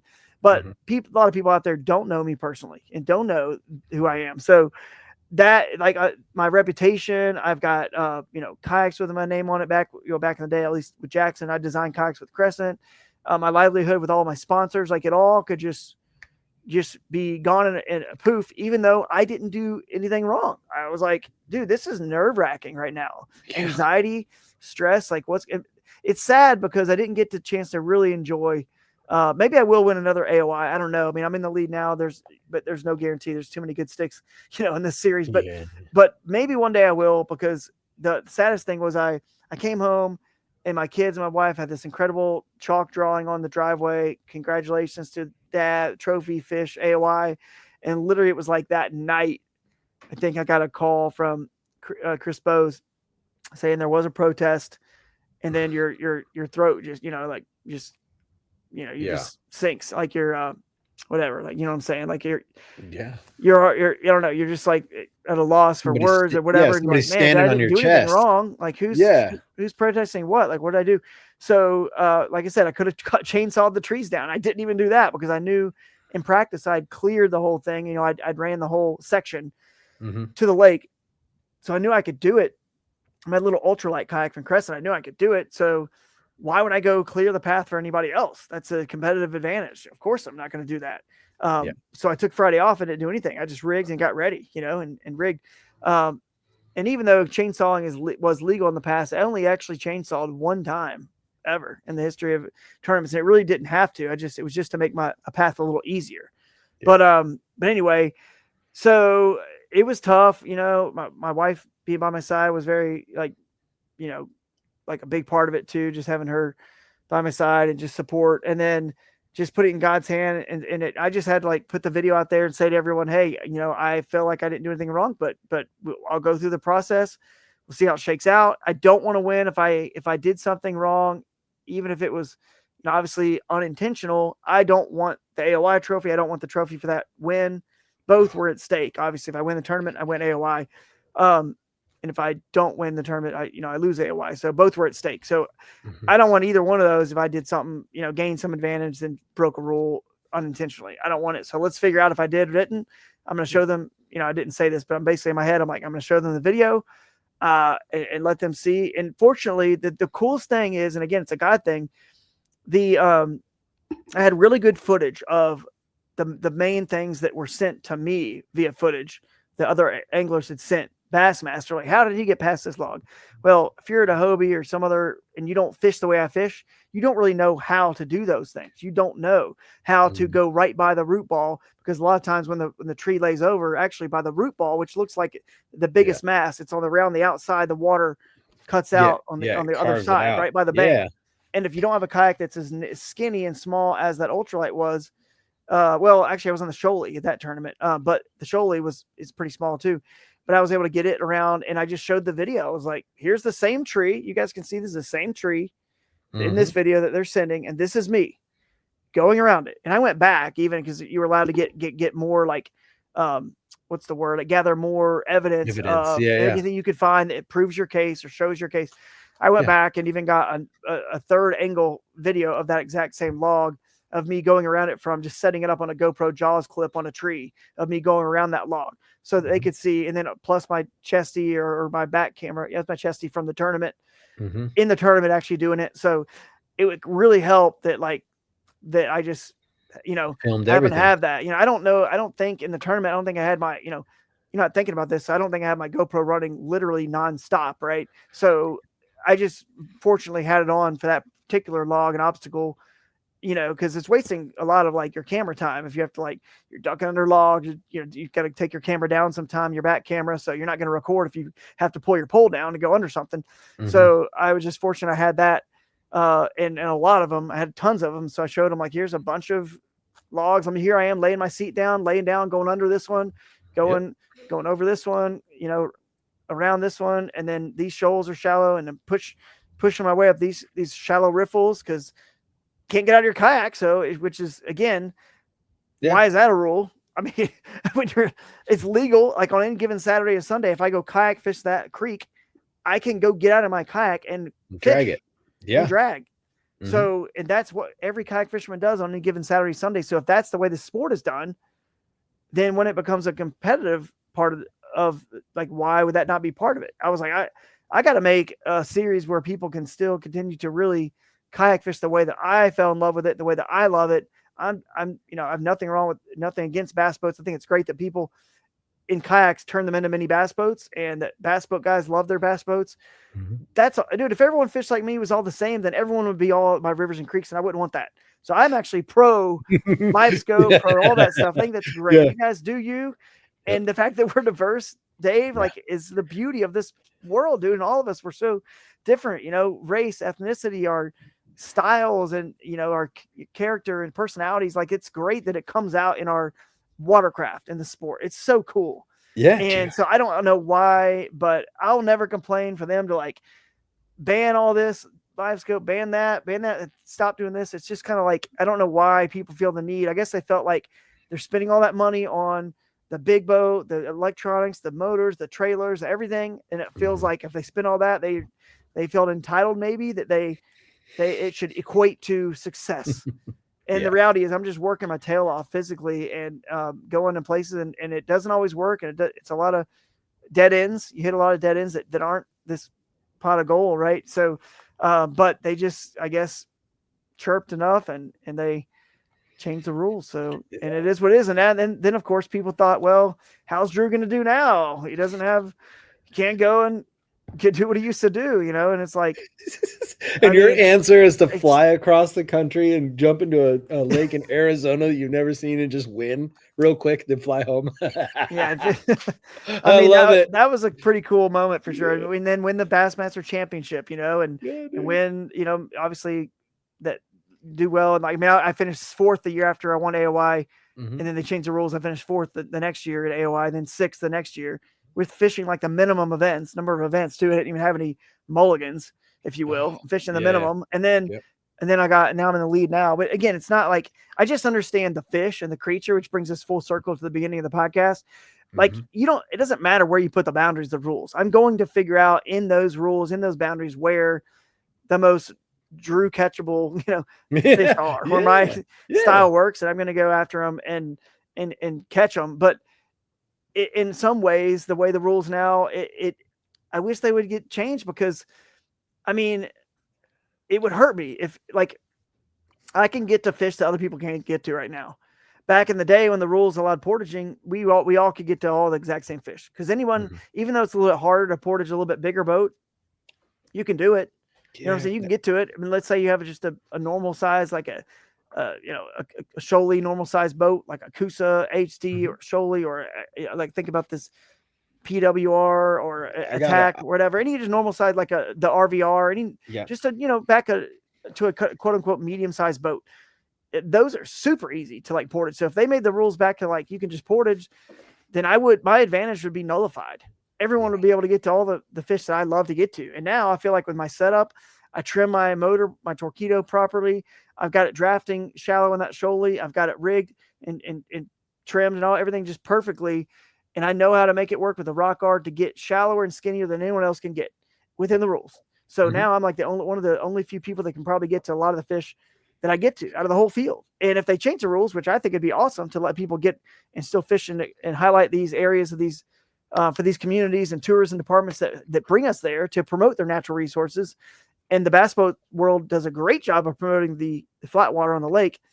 I would think it'd be awesome if we could just launch from designated launches, since they've made that a rule now, and let us go as far as we can go from there, even getting out, because logs and natural things that just happen by nature shouldn't block you from the back of that cove, even on the lake, or shouldn't block you from going up a river or creek. And we have to be back now within an hour of lines out time. So why not just let people just go where they want to go? And then if you see someone, getting out and doing something or whatever, then you don't have to wonder, are they getting out to just take a leak or get some lunch, or are they getting out to gain an advantage and move their kayak further somewhere? It would eliminate all that questioning from people, and the tournament directors wouldn't have to be worried about, could somebody have gotten there or not gotten there, or could they have technically floated in there or not floated in there the way the rules are written. It would just actually be so much better. And it would hurt me big time, because people could go wherever I want to go. But it just, it'd be everybody's fish instead of Drew's fish, Yeah. But that's just, I feel like envy and jealousy was the thief of joy in that whole situation. Like when did they actually tell you that, you had won, we've checked all the footage and you're good to go? Was it like holding your breath for a week, or were it was, dude, it was, God, dude, the story is crazy, because it happened right before the KBF National Championship. And at that point, the KBF National Championship was still, I would say it was still the KBF National Championship, if you know what I mean. Like, it was still getting 300 people. And even though we had years that was 600-700, it was still pulling like 300 anglers, and was incredible. And the week after the Pickwick tournament, then I was protested. And like a week later is this national championship, which I had to go, they let the appeal and all that happen after it, so we could fish that event and then deal with it all after that. So this long 2-week period of not knowing, plus being at the biggest event in our sport, seeing people there wondering like what they're thinking, their eyes glaring at me. Oh, there's Drew. Like there's that. Dude. Maybe they're saying there's that cheater. Super maybe awkward. I don't know, in my head, that's what everyone's like saying. Oh, that guy cheated or whatever. That rumors and people were spreading about whatever, that they didn't have the facts. They didn't know things. I heard so many false rumors, about, oh, he never even checked that section. Then he just went there and it was just getting out and portaging and stuff. And it's like, well, that's funny because I was able to show Bassmaster the text between myself and my roommate, Tyler Bean, who was staying with me at Airbnb, when he picked me up, where he picked me up and where he brought me back to my truck, which exactly was through the entire section. So how did I float there? Right. How did I get there? Yeah. I did the whole section. So I knew what was in there. Yeah. So anyway, I had all the proof. Some people, there was rumors going around that I just never checked it, and whatever. And it's like, no, I knew exactly what I was doing, but I had to wait like 2 weeks. And then the tough part, the funny thing was during that KBF National Championship during practice, it was actually still pretty close to Pickwick because it's on Kentucky Lake. Pickwick and Kentucky Lake aren't that far away, especially when the boundaries for the KBF NC that year were all the way to the Pickwick Dam on Kentucky Lake, because that's where it starts, right? So that was a huge swath of territory, and which I loved. I decided to practice and fish some areas way down south anyway. So I spent one of my days going back to the creek, and filming more stuff and getting more footage and showing, just more evidence. You're stacking evidence. Yeah. So I actually never even put my kayak in the water practicing for that KBF National Championship, because the rest of my time was spent all doing that, and then getting more evidence, and then driving around looking at all the creeks and access points and just looking at them with my eyes to tell which ones I thought looked right. And then I knew I had 3 days to figure it out, to just put it in one and just start figuring it out during the tournament. And I ended up getting I think 4th that year in the national championship. That's so awesome. crazy whirlwind of I don't have practice because of this whole other situation. I'm getting evidence, and then I have to go back and fight this appeal and prove it. And then literally there's a appeal committee of 3 people. And the 3 people, it's a person in the Bassmaster organization that was not a part of the tournament committee, like one of the media people, whatever, that writes for the magazine or web or whoever, a writer or something. And then there's a kayak angler that from the Bassmaster kayak series that was not in the event. And then so there wouldn't be any bias, they couldn't gain an advantage if I was DQ'd. And maybe there's 2 anglers there that were just kayak anglers that were not, it was another Bassmaster. I don't know, whatever. It was just 3 people. So there could never be a split. It wasn't 4 even numbers. So it couldn't be a split vote. Decision. Right? So it was an odd number, 3 people. And then the person who protested, or one of them that was there, just stating their case, what they felt, why I probably, should be DQ'd and why they protested and feel I had to have broken a rule. They were there. And then the tournament director that DQ'd me, and then the Lisa Talmadge, the Bassmaster Elite Series, tournament director Lisa Talmadge was the arbiter or whatever. That was just there to keep it moving. You say your piece, whatever. You've sent in these files, you guys have looked at them, whatever. So then it's up to both sides to present their case, and then afterwards they said it might be 24, 48 hours before I hear any sort of answer or what the official decision is. Oh. Dude, the phone rang 5 minutes after the call was over. After the conference call was over, it was 5 minutes. And Lisa Talmadge from Bassmaster, the Elite Series tournament directors, called back and she said, Drew, it was unanimous. Every one of those 3 thought, because I explained the whole story about how I knew, I studied the fish, again, back to Jason McRae and the learning about the 30,000 foot view. I knew that if Alabama bass were in the Coosa River strain of spotted bass, which are now called Alabama bass, if they were in Pickwick Lake, they would be in this one creek, that genetics of that fish, which gets longer on average. Again, we go by length, right? So a 2-pound Alabama bass is longer than a 2-pound largemouth or smallmouth. So I'm going after a fish that gets longer intentionally. I sought out this cove strategically, way far in advance, because the Tom Bigby Waterway, you should go look this up because you may not be familiar. There's something called the Tom Bigby Waterway. It connects, because the Tennessee River goes, it's weird how it goes. It goes south, all through Chattanooga, Chickamauga, all the lakes, Knoxville, and then all the way down to Chattanooga, Chickamauga, and all those lakes through Nickajack down to Pickwick. Eventually Pickwick, but goes to Gunnersville, Wilson, Wheeler, Pickwick, and then back up north into Kentucky Lake, and then out to the Ohio River. Well, when it dips south into Alabama, all the Alabama bass territory, the Mobile Basin, right, which Mm-hmm. has the Coosa strain spotted bass, that whole Alabama River, that whole basin, the Coosa River, all that. It's pretty darn close as the crow flies. The headwaters are to, because just everything's split by, river systems are split by a mountain range, right? That some of the water goes this way into the Tennessee River and eventually flows out in the Ohio into the Mississippi, and the other water goes out this way to the Atlantic Ocean through the Mobile Basin, and it has this other species. Well, man, not knowing this and didn't care because they just cared about commerce and moving barges and commerce, said, hey, all we got to do is dredge a canal between here and here, and we can connect the Tennessee River with the Alabama basin, the Mobile Basin, and then we'll be able to just move commerce all up and down all the locks through the Ohio River, Mississippi, anywhere. And so when they did that, that meant that species of bass that gets longer, the Alabama bass, would now filter into and live throughout the place they're not native to, the Tennessee River system, and then eventually they're going to start spreading and do below Lake Pickwick Dam and even get through and above the other dam, and eventually, but mainly they're going to be in Pickwick, right? So that's where they connected it to that Tom Bigby waterway. So I knew that if there was the pure strain, because unfortunately spotted bass are also part of that native range. So when you have spotted bass and Alabama bass, they mix together, and then you lose the pure strain, and spotted bass get dinky.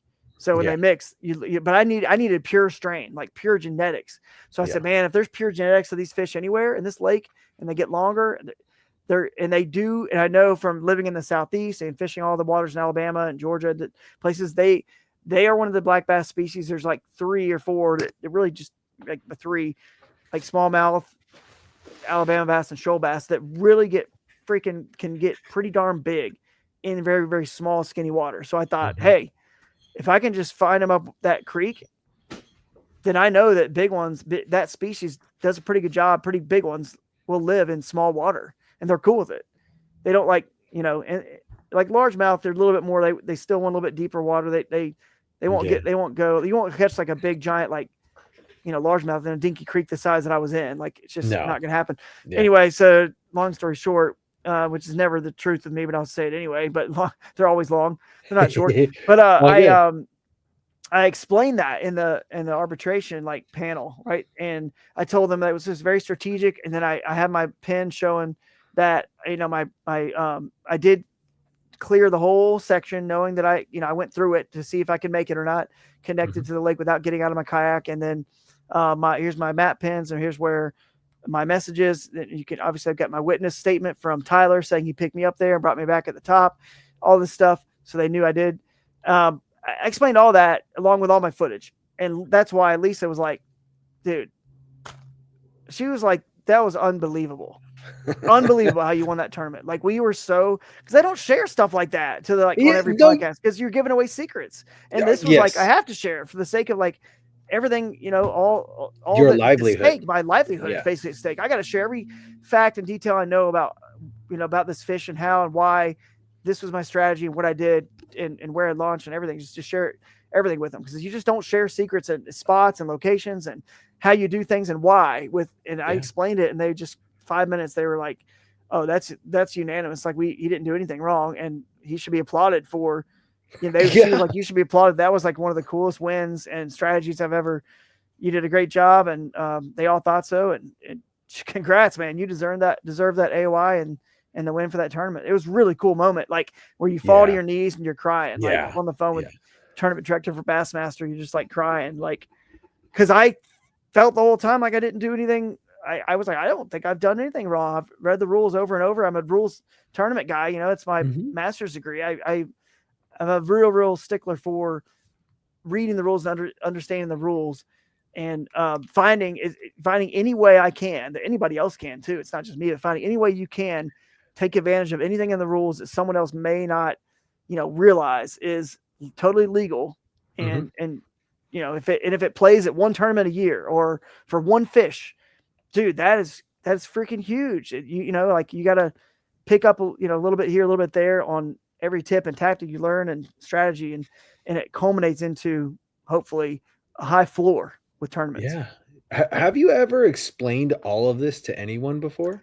I don't know if I've went into that depth the whole thing and explained it. I mean, I like I was on some podcasts afterwards, kind of like rehashing some of it, but I don't think I've ever went to that depth. And I just say this now too, because I have said this in other podcasts since we're talking about it, I have no qualms with any of the people who protested, who went out there and took videos, because here's the deal, man. We have no cameras on all of us anywhere in the sport. We can do whatever we want, right? Out there in theory, right? So the only checks and balances we have are people that which is not easy to do, but take a stand and say, this guy needs to get looked into and protest. And so I applaud that, because without that, people would just be taking our money left and right, cheating us out of money nonstop.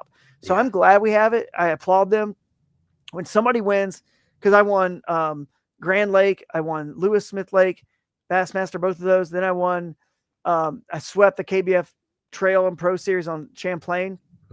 So the Saturday event I won, the Sunday event I won, and the combined event, obviously I won. So I don't know if you count that as 1, 2, or 3 tournaments, whatever. And then I won the next tournament was Pickwick. So when someone wins, whatever that really is, 4 tournaments, or if you want to count it 6, whatever, that many in a row, like wins. That's not normal, dude. Like that's not. I mean, I did it, and I obviously did it all like by the book and legal, but that's not normal. You should be raising an eyebrow, like for sure. And like, so I think it was a great protest. It was a worthy and worthwhile. It made a lot of sense. But at the end of the day, obviously I didn't break a rule, but I've always applauded those who protested and said, and we're, friends to this day.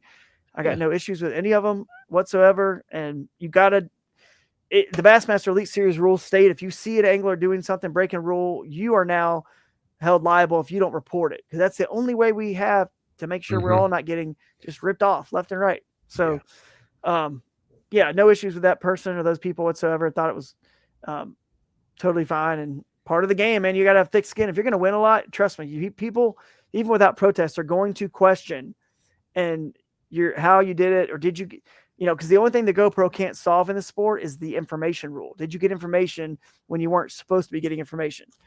You know what I mean? So, but I think the GoPro can help solve a lot of the stuff. On like, the did water. he do this? Did he do that? Oh no, Anything, dude. Yeah. Here's all those fish, catches, cast to catch, all of them. And then everyone's like, wow, like, all right, cool, man. Like, no one can question their character, but the information rule is the only thing. And I don't get information. I don't like to. I just like to learn it and study it all on my own. I think it's more fun.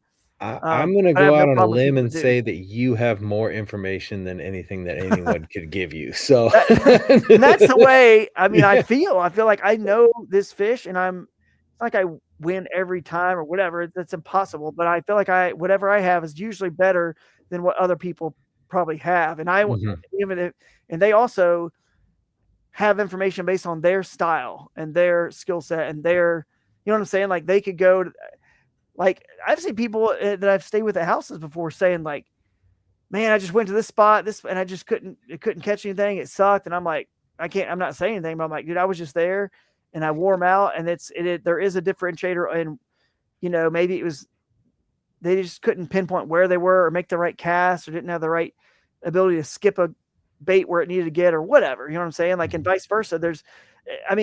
It's if someone goes somewhere at a different day and they don't do good at a spot, you can't listen to that doc talk or information, because it doesn't matter. They could have been there on the wrong day, the wrong time, or just not have the same skill set or ability or strategy or mindset or whatever or throw the right lure what I would have thrown. So you can't listen to any of it. You just need to figure it out for yourself, because then it makes you a better angler on your own anyway, which is going to benefit you in the end if you just keep getting better and learning like stuff on your own. So yeah, man, I feel like you missed it, like the perfect sponsor plug there, though. Like, not our conversation, but like when you're defending yourself, you could have been like, man, I have so much Z-Man, it floats so well, I just skidded across a puddle like no problem. Yeah, exactly. I loaded the tag down with Z-Man and just floated, dude. No, absolutely, kidding, man. I'm kidding. Yep. So I do want to backtrack. We're gonna take a huge jump. 35, North Carolina, looking for chicks. you meet this lady. I got to hear this story, man, buddy. because you have so much charisma. Like, I can imagine you were just like, "Hey, I'm Oh, yeah. Drew," and she was like, "I love you." So, like, how does that work? No, I mean, trust me, I've pushed a lot of girls away in my day because of that, man. Like coming on too strong. I mean, surprise, surprise, right? Yeah. I mean, trust me, that was my big. I would have settled down with somebody a lot sooner if I would have like played a little bit more hard to get, you know. But I was just like too open book with them. But it's a cool story. It is. So you know, I'm out traveling the world, doing all this stuff, fishing, working with Jackson Kayak, doing my TV show Hooked on Wild Waters. I don't have a lot of time at home in Charlotte to go out and, you know, social scene, not as much as everybody, all my friends who live there, you know, work at Bank of America or Wells Fargo or whatever other, it's a big, you know, banking town. So they're there every day at the gym at the same time, at the Starbucks at the same time, at the whatever, whatever. They all the routines, they can meet people out at the bars and restaurants and stuff. So when I got into town, a lot of my buddies, I was always like, the joke was always like just how Drew just has doesn't care, has no fear, no shame, would just go up to any girl and talk to him wherever. Cause I was like, dude, what do I have to lose? I don't have much time here in town anyway. So what is the worst that can happen? They're going to say no. Like, who cares? Yeah. They got a boyfriend. Like, dude, I mean, Okay. you guys are just sitting there twiddling your thumbs. I'm going to make something happen. Mm-hmm. So, you know, I guess it's like my fishing style, right? Like I'm out there just making as many casts as possible, as fast as possible. And eventually you're going to get some bites. Yeah. So where's Drew's girl at? yeah. So anyway, I ended up, you know, whatever, dated around like different girls, whatever, it just didn't work out. But then one Christmas, I guess it was whatever, like I don't know when this was, man, 2015 or something. Mm-hmm. And I was, there was a party in downtown Charlotte. They kind of shut most of downtown off, this area called the Epicenter. There's lots of clubs and bars and stuff up there, restaurants. And they have a big party for, and it's like to kind of raise money and toys for kids that don't have a Christmas. Mm-hmm. So your cover fee to get into this thing is a toy, right? Yeah. Yeah. So basically you bring a toy. So it's like second chance Santa or something, second string Santa or something, what it's called, right? Mm-hmm. So anyway, there's like thousands of people there. You know, it's just all, you mingle between all these different, you know, restaurants and bars, and they got a band and whatever. And I'm there with my buddies, and you know, I see this girl, she's cute, and I was like, wow, you know, I'm gonna go talk to her. But she was kind of talking to all her friends, and there's no like opening. You know, you kind of want to like, it's just hard to go up when she's talking to a bunch of her friends, like go in and break in the middle of all their friends, and everyone's like, and then say, hey, yeah, whatever, I'm Drew, nice to meet you, whatever you're gonna say, right?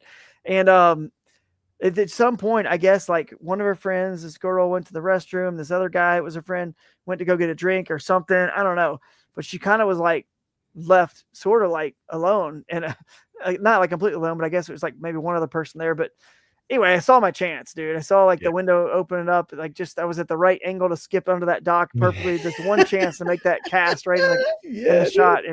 And so I went over there and just started talking to her, and we kind of hit it off. I mean, she's outdoorsy, which is not normal to meet a girl in Charlotte that they're, you know, like, I mean, I'm not saying that Charlotte's just like a bunch of girls that just all want to shop and like go to the spa and whatever, but she was rare for Charlotte. You know what I mean? Like, she's a school teacher and she just loved the outdoors. She's from Ohio, and she did a lot of fishing and canoeing and camping with her brother and her parents and her brother all growing up. And anyway, that was pretty cool.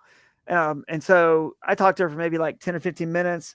She thought it was really cool, kind of like my background and what I did and whatnot. So I was like, hey, this is a big party. There's a lot of people. I don't know when you're leaving, when I'm leaving, what's going to happen, if I'm going to see you again. But I'll be honest, I kind of would like to just get your number and keep hanging out with you sometime if that's cool. And she was like, yeah, that sounds good. So literally, I think that party was on a Saturday night or Friday night.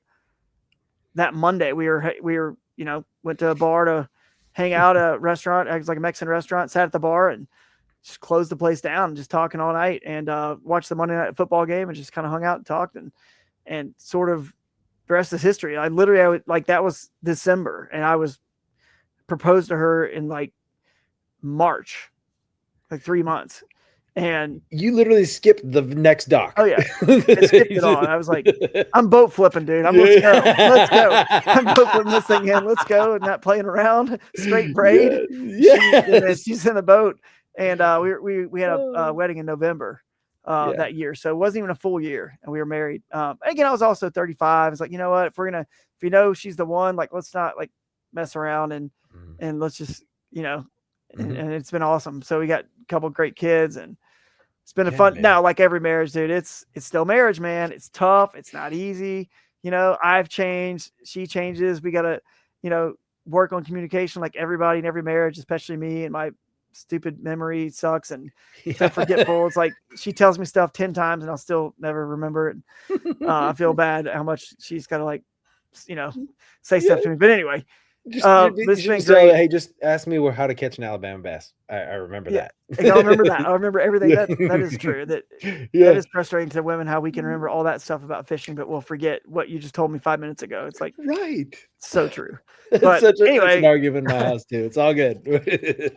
Wouldn't change a thing. It's been great family, and now we're just on 10 years, man. Going on 10 years now. So that's kind of the story of how it all kind of went down. So congrats, man. Did you guys have your anniversary? You said March, right? So your anniversary. Well, yeah, we got married in November, so we're coming up on 10. So okay, that's exciting. November. Okay. And it was cool. I got to actually we got married in Charleston, South Carolina. We made it like a destination wedding, so people from Ohio could come down there in some warmer weather. And it was pretty cool because I actually got a chance. It's a cool part of the story. I should share these pictures sometime. Man, I'd love if I could pull them up somehow. But I paddled into my wedding. It was right on the water. So we were on the water. So I actually paddled into the ceremony on the kayak, the Jackson Kayak Coosa HD, hopped out on the seawall. My best man and my dad grabbed my hand and helped me up, got off. And then one of them, tied the kayak up, and I walked to the altar. It's pretty cool. So that was a pretty cool story. That's badass, I ended up, dude. Going into the ceremony. So it was definitely fun. Hey, that's badass, dude. That's epic. Cool. Please post those photos. Just on your 10-year this November. Just I should make a file folder for I wonder if I could. There's got to be like on my Instagram or something somewhere. I don't know, like down deep. I wonder if I could search wedding on my computer if anything would like come up. Honestly, like Matt and Brad have taught me how to do all this stuff for the most part on the computer, and if I try and pull up a photo, I'll lose the whole StreamYard because I'm not. I'm just not a tech guy. Yeah. But anyway, I don't know where they are anyway. But yeah, that's we'll find them. Trust me. You got till November. All right. Yeah, exactly. Yeah. I'll have to regurgitate those for sure. So that's awesome, man. And she's stuck by your side through all this stuff, dude. Can you give me like a small, like, has there ever been like one of those things where you guys she just glued to you, like, I'm supporting you no matter what, like a struggle that you went through that she glued up to you? I mean, kind of that story I told was a kind of a good one, the protests and all that, like, who you are, what you did. And you can't ever control what other people are going to say or do. You just have to continue to I feel like over time, I feel like now the kayak fishing community, if there was anybody out there that even had any inkling of a doubt, even after I got, the protest or the DQ got reversed, and based on the facts that I was able to show them. And I think people know Bassmaster is going to, they're going to do just what's right. You know what I mean? They did what's right. Yeah. And so I think if there's anyone still that had any doubts, that, that's hopefully been just proven by my performance ever since then too, even with any rule changes, whatever. It's like, okay, this guy clearly he's always been catching his fish, knows how to catch fish. Like, let's put it to bed. Anyone listens to me talk about fish when I really want to start explaining it. I mean, I've caught every black bass species there is, every subspecies. I'm one of the probably few people on the planet that could say that. And understanding about these fish obviously helped me win that tournament, helped me win Grand Lake, because I knew not to go up the river to waste my time with Neosho strain smallmouth, because they don't get as big as other smallmouth. And people get distracted by that. Oh, I'm going to catch a 20 if I keep going. There's smallmouth in these rivers and creeks. Well, you're not. They're Neoshos. They get teeny. But anyway, wife stood by my side during that. Like, nobody's business. Said, like, you can't control what other people are going to say about you. Know who you are. God knows truth as well, of course. And he's the ultimate judge who you're going to have to, stand up to one day. So an answer to. So I guess that was a good example there. But she's just always supportive. I mean, of not everything I do and every decision, that's for sure, but she's supportive in times that that, because let's face it, I want to go do it sometimes more than I should and try to get in over my head. But yeah, that's probably like one of the best examples. Really, it's just that story we already told about. Yeah. About that, because Perfect. that was tough, man. Like, because I didn't get a chance to celebrate, like I said, and really, like the drawing my kids drew on the driveway, like never getting a chance to really like, and having to like literally just like let the rain or just clean that off the next day or whatever. Like maybe not. I don't know. I hope. I mean, I hope I still am, like cleared of whatever they thought I did. But that was tough. That's why I say maybe one day it'll work out and I'll get to win another one. They'll make a new chalk drawing, and because I was just so like proud that like my kids are alive and got to see something cool that Dad made. Still, they're pretty young, but not be able to remember. But Still, that they got to see it. Big tournament, worked hard, and anyway. So, all right, we're gonna get to the questions here because this is what I do at the end. I kind of ask a bunch of random questions that I've written up, and there's a couple that these two, as unprofessional as this sounds, these two my son inspired, which I found actually really good. He said, "Who's your favorite fishing angler and why?" Ooh, these are good, man. This is gonna be fun. This is kind of like rapid fire questions. Yeah, kind of, but you can elaborate as long as you like. It's not a big deal. I mean, well, there's a couple I can point out. I mean, I definitely like Carl Jacobson for his attitude and his positivity. Like when you listen to him talk about that on different podcasts too, and just the fact that he came from the other country, like nothing was going to stop him. It's like I said, you just have no choice. You just keep going, stay positive, and keep grinding, or give up. And I mean, in life or in tournaments or, whatever you're trying to do, your goal. And he just, his positivity is infectious. So I like that guy for that for sure. As far as fishing styles, I really am a big fan of, I mean, you can say what you want about, someone like Keith Pochet, who's, I'm, certainly, I don't know if he's ever on his side have ever done anything. I can't remember if there was a bunch of things that happened or whatever that, with him and some situations. I can't remember, but whatever. He fishes he has his setup, his boat with the jack plate and everything for like a smaller boat, less horsepower. It's all built for his purpose of doing and fishing the same style that I have built a kayak for in the kayak world. So I think it's cool that he's trying to still make it work. But so like him and John Cox, for example, two anglers who just fish, no electronics really much at all, and just try to get to the skinniest, shallowest fish they can find and the sneakiest sneak holes, and just still try to compete against all the electronics. And it's obviously very tough to do these days for them in their world, because that's kind of what you have to be doing now, and they're part of the game. But, hey, John had a great finish recently, and Keith Pochet, dude, he has even explained it to many people. I've heard him verbally say this. He's all, yeah, my boat suits me for the way I want to fish, but some bodies of water, I don't get to fish the way I want to fish, and I just have to suffer through it. I have chosen this boat, and like, hats off to him, dude. Like, that's awesome. Like, yeah, that's awesome. Okay, so is spirituality and religion the same thing to you? No, I mean, it's not. I mean, I just feel like, my faith is based on really like a personal just relationship with Christ. I mean, it's not, it's not always perfect, and I'm not always there where I should be, you know what I mean? But at the end of the day, I do kind of know where I stand, and that's different. And spirituality could be, leading you in even wrong directions. That's a super generic, like, obviously term. You could be spiritual and be spiritual the opposite direction, whether it's a witch or something, like the kind of almost the opposite direction. So yeah, I mean, it's definitely are not really the exact same things for sure, but they're in the same realm, if that makes sense. Similar realm, but definitely different in my eyes. No, I get it. I feel similar. I feel like personally, I feel like spirituality is an example. You're a living example. Do you know what I'm saying? You are trying to be that living example, and religion, you're telling people what to do, how to be an example. You're living one, or you're telling one. You're living one, telling one. It's but so all right, man. Spend a day with anyone. I'm not talking about fishing. Just spend a day with anyone, who would it be? Oh man, that's a real tough one. That's so tough. Such a good question too. I'm It's trying to think who you, I would actually spend a day with. I I know was I've been talking asked to this question before too, yeah, but I I don't was really talking to know. Shrenko. Shrenko said he wanted to smoke cigars with Nelson Mandela on the beach. I was like, that's a pretty awesome, like. But I'm just saying, like, whatever you want to do with whoever you want to do it. If you could have one day, Hmm. Dude, that's such a good question.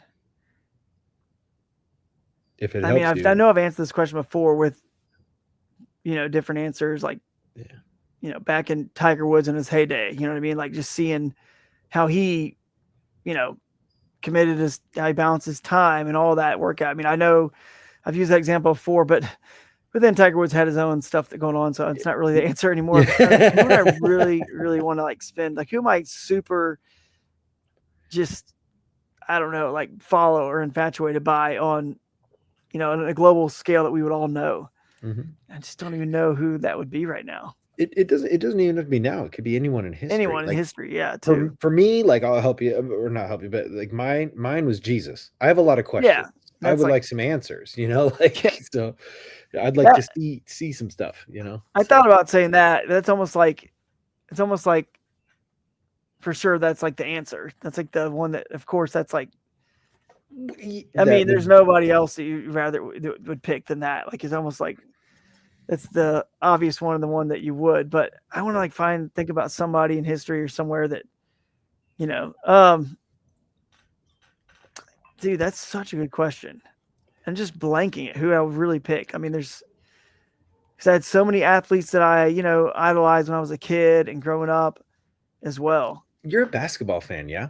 More like football and Oh, okay, baseball. I was cool. Atlanta Okay. Braves growing up, Okay. baseball. But dude, Like I've Albert met a Bell, lot of dude, like, huh? with the Braves, Albert Bell, Yeah, dude, yeah, big old arms. exactly. Yeah. So I mean, I actually went and one of my episodes of my show, Hooked on Wild Waters, I took Tim Hudson fishing. Oh, So he's a whoa. World Series champion and Braves pitcher, San Francisco San Francisco Giants pitcher. So he's out. You already spent the day with him. Yeah, exactly. I spent the day with him on the Water Something episode. You guys can watch it on YouTube. And lots of all these other pros. I was with Stetson Blaylock for an episode, Chris Lane, Brian Latimer. Hung out with just so many names you never thought you would ever associate with. Your Jimmy Houston, like people that know you, they have their phone number, all these people, and they would have been my answers. Yeah. But then like you get to know them, and then lots of other pros in the industry, fishermen that were like your heroes, kind of got to know them all now. I mean, Ike and Ellie. I mean, we know them all now. That's like, and some of them you wish you didn't like actually know a little bit like as much as you know now, because it kind of, they always say don't meet your heroes, but Yeah. but I'm not saying that about Ike. That even though I just finished Yeah. talking about him, Ike's awesome. I love Ike. He's the best, man. Like Yeah. he is like the way he treats everybody, every person is something I try to emulate. Every Yeah. kid, signing everything, the energy, the passion. But dude, I don't even know. Like, I almost like if there's another question, I almost have to like Yep, go we're back gonna to jump. like We'll jump to a couple more questions. We'll just hold that one. I'm Just gonna keep it I'm in the gonna think back of of your mind. somebody. Yeah. All right, man. What's your biggest fear, dude? Biggest fear is probably, I mean, like it's the most obvious one that everyone would say. Yeah, it'd probably just be like finally just like being gone from here, just like ending this world, dude. It's like I know kind of like what I believe and where I'm going, all that stuff, but it's still like just it's all we know, man. This is all we know. You know what I'm saying? Mhm. It's like I'm at the age, I mean, beyond the age where just dude, things can just happen to your health, to anything, And so, friends, we have a lot of people in the kayak fishing community. A guy Dwayne Wally from Tourney X just posted a guy in our community passed away a couple days ago. Just had a heart attack coming back from getting off the water or something. I can't remember, but what happened when he had a heart attack. So it's like, and he was in his 50s, I believe. So it's like, yeah, we're at that point. So that's probably like my biggest fear, just because that unknown of what's, I mean, I know what I believe and all that stuff, but just that the whole thing. It's just, Yep. I don't know, man. Like what's God gonna do? Where are we going? Like, do we all start our own planets? What happens next? Do we just live in In heaven? Yeah. You know, But is heaven an alternate universe? Like that's my brain. right. I'm like, oh, dude, like, yeah. So, What is it? Where it's like, but it's all just such a mystery to unknown. It's definitely like I don't really like talk about that. I don't really like talk to my wife about that. It's definitely like my biggest like fear. It's like just that whole thing. So not waking up that tomorrow. and it's but I tell you what, dude, it full circle brings you back to why you get an insight and this is what this whole Angler podcast is about who I am and why I do the things I do. Why do I push and fight my way up some creek, sweating my balls off, working my butt off to get somewhere and never stopping, for as long as it takes to get to the fish? Because I know I'm always so conscious of how limited time I've got on this planet, and I will never regret it. Like working hard, like doing whatever it takes. I'll never regret it. And I always, but I will on my deathbed look back and be like, man, I wish I would have, given it all I got, every single bit, every day, because it's all we have is time right now. That's it. So, and who knows how much. So I give it my all, like every tournament. I never quit, never stop.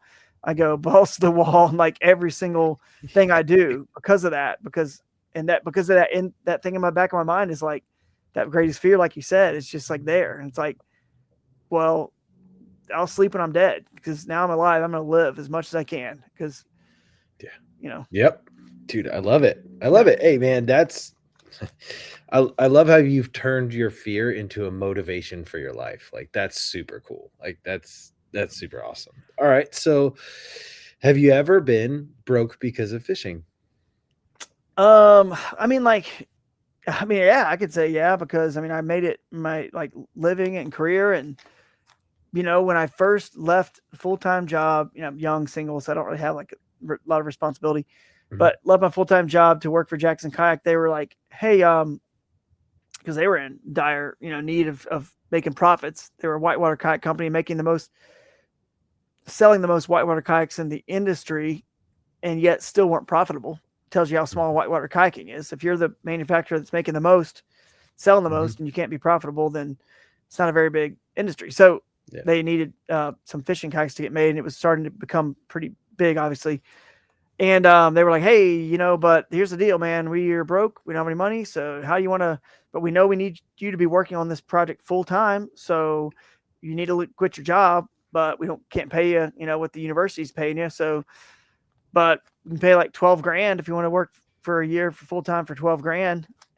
So I was like, but I mean, I was going to get royalties on the boat, and it takes a year, to get to that point, which isn't, I mean, and then I think they moved me up to 24 grand base salary, and then royalties weren't that much when you have a boat from a company that's never made a fishing kayak and you're not selling that many. Now down the road, it obviously got better, but how many, if you start to prorate all the years that it wasn't good and you actually factor those into the years that were, it probably averages out to like that. But anyway, point is I was like broke, right? Because I was living, for $12,000 for a year. I mean, try to guide part-time, kayak fishing, guiding, and doing anything else I could to make ends meet. So I was broke at the beginning when I got into fishing, and then I was broke again when, COVID kind of blew up the industry and kind of blew up Jackson Kayak I mean, it's still around, Jackson is, but it like all the owner, Eric Jackson, me, like all the ones who kind of founded it on the fishing side, right?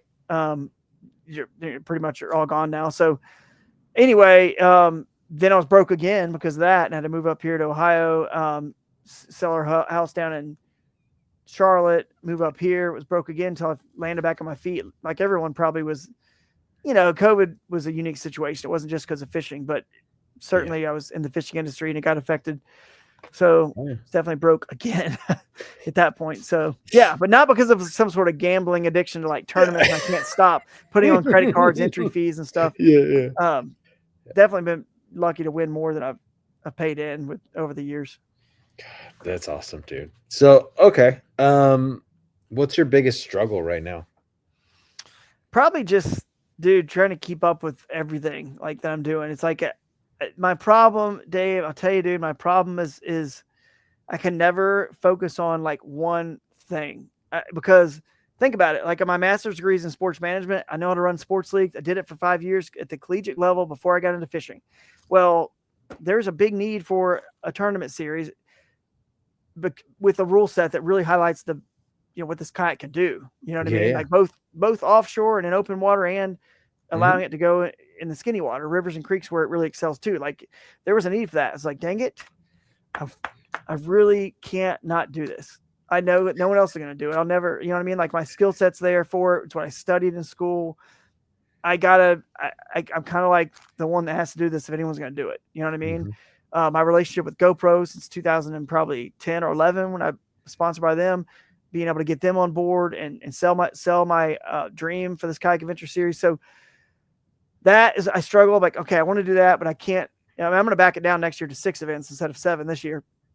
But at the same time, I'm like a huge competitor, and I want to like tournament fish and keep fishing more and keep, doing good because they're so fun to me. Yeah. And then I'm like, well, I want to make lures. So I started a lure company, and I want to, I'm a tinker. I kind of really feel like I've seen a lot of fish eat. I understand what makes them eat. I understand.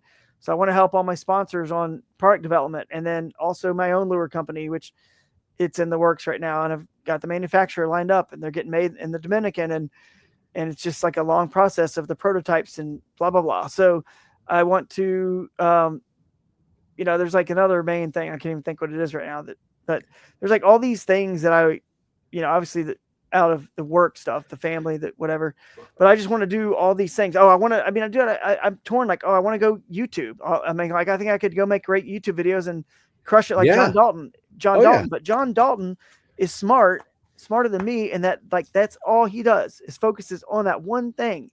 And I was like, dude, I could do so good if all I do is just do nothing right now but YouTube. I would like crush it. And then, but I couldn't. Oh, design kayaks. That was the other thing. I can't design kayaks with Crescent. I want to keep designing more kayaks with the Crescent. So I can't, like, I just can never.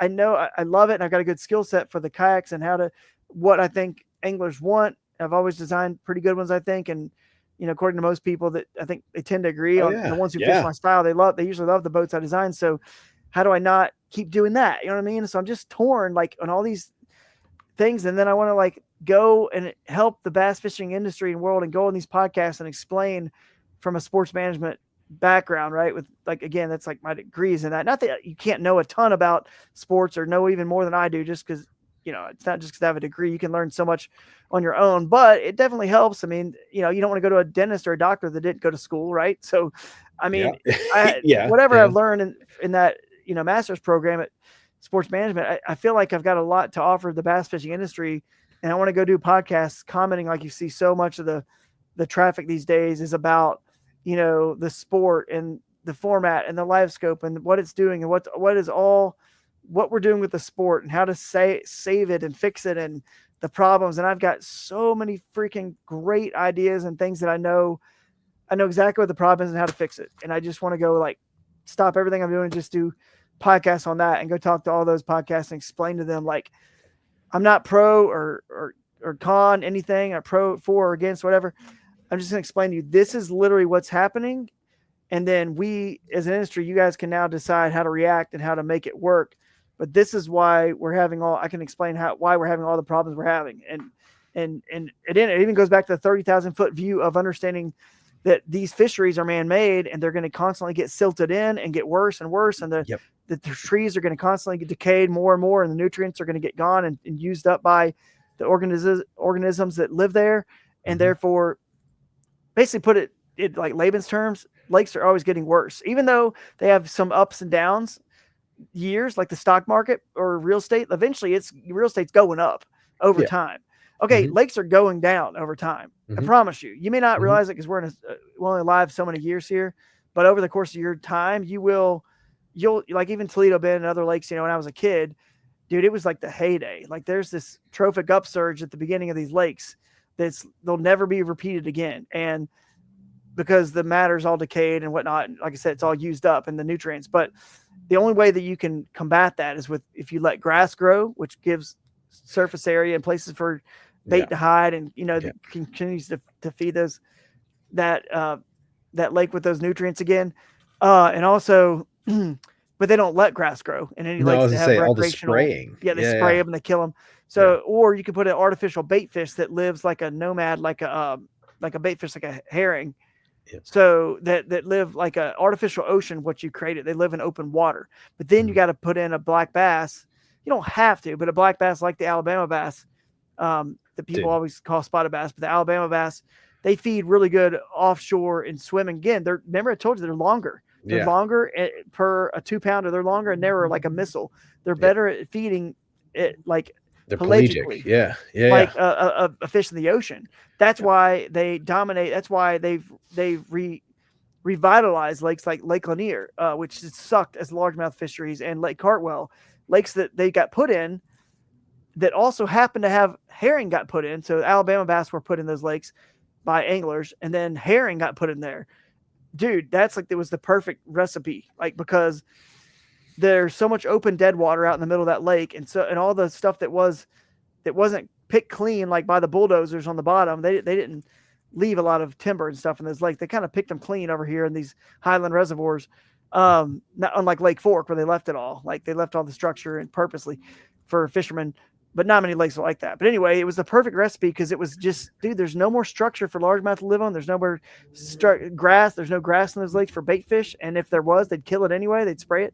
So there's not enough like life for, not enough sustainability. Food. Yeah, sustain. So it's this perfect thing that worked out great in some of these fisheries where we, where anglers put those fish and then also put the herring in there, but that made it an artificial ocean. But anyway, I could go on and talk about this stuff on podcasts all day long, explaining the problem with the freaking sport is it's unsustainable for a lengthy period of time, which is why you can't just, if the sport of golf, when Tiger Woods got big and came on the scene, it exploded. And there's just land everywhere. And so developers were like, hey, let's go buy that land, build a golf course. You know what I mean? Like, they could just, when their sport grew, they could just make more golf courses. We don't have that luxury because lakes are only made, it's like fishing is like probably the fourth reason they make a lake. It's like power and water and recreational, you know what I mean? And it takes up real estate, which is going up. Yeah. So it's like, we're like the last reason they make them. So they're not even making them for us. We just happen to, of course, be fishing them. So we're not making new ones. So we're not making new playing fields. They're getting worse over time. Like, there's a lot of problems with the sport, but the reason, that's where I think the kayak fishing is literally could be the savior to the whole bass fishing industry if they would just change their rules and formats and the places they go and stop going to these same big main lakes that we all know and hear of all the time and go to and create a format like the Kayak Adventure Series or like Shreveport's a good example in the Bassmaster Kayak Series where they allow Caddo and Bistineau, or anywhere you go that's like multiple 2 or 3 lakes. You can go to these communities where 2 or 3 lakes are in bounds that are smaller lakes that we've never heard of, never seen, because they're not big enough for a big, 25, 30, 40, 50,000 acre bass boat tournament that do need one single launch to launch from. We don't need that. So why not go to these towns like Tallahassee or wherever that have 3 or 4 lakes that all add up to 25,000 acres, and we can spread the sport. That gives us new golf courses in essence, new playing fields, new that tourism departments that are dying to, highlight their natural resources and how great their areas are for outdoorsmen. And re-stimulate their own economy. Yeah. Yep, we can grow the sport that way, but no, they want to keep pounding it in these same places that get beat and get beat and get beat so hard and are getting worse and worse and worse and will always get worse. And you almost need live scope to that's where live scopes come in. And actually is a positive that you can still catch them now that you can see them.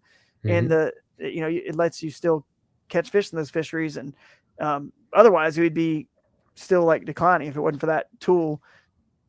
Yeah. So then your biggest struggle would be there's too many facets of your life right now for you to actually grasp and hold on to one. Yeah, I can't even comprehend it. I can't comprehend it because I'll just want to like stop everything I'm doing and focus on one of those things and say, man, I really need to just do this, do that. And it kills me. But I'm like, no, I can't give up this other thing. Like, I can't just drop the Kayak Adventure Series when everyone loves this thing. And and there's such a bright future to it if I keep going with it. Same thing with, dude, I still think I'll be known more for my lures than anything else when I'm gone. And there isn't even there's no company out yet. There's no lures out. You guys have never seen one of them. And I still feel like when this is all said and done, people will be like, dude, that guy with lures and the brain, that weird, crazy stuff he came up with that I think of that I know works and will work. Cause I'm always trying to design the next chatterbait, not just, let's put a different color spinnerbait blade and a different skirt on and this is my lures like that. Most lure companies, I want to hit the home run, the grand slam, forget the home run. with everything I design and do and make it so unique and different. And Love it. so, yeah, I just can't give up all these things. So I'm just too spread thin. So Yeah, that's perfect. You spread way too thin Yeah. right now, dude. I don't have half the stuff going on that you do, and I literally buckle at the knees when it's time to go to bed. I'm like, I drop dead. So like, just yeah, I don't know how you're swinging still, man. I love it. All right, so I got this one. It's called a life. It's a life hammer. Like a hammer is like in skateboarding. It was like the guy that jumped the 20 stairs, like the first dude to ever do it. It was like a hammer. Like it's a groundbreaking, life altering thing. So what's your major life hammer? What could you beat your chest on proudly without having, being full of pride, but being actually genuinely proud of yourself and being like, I did that. I did that.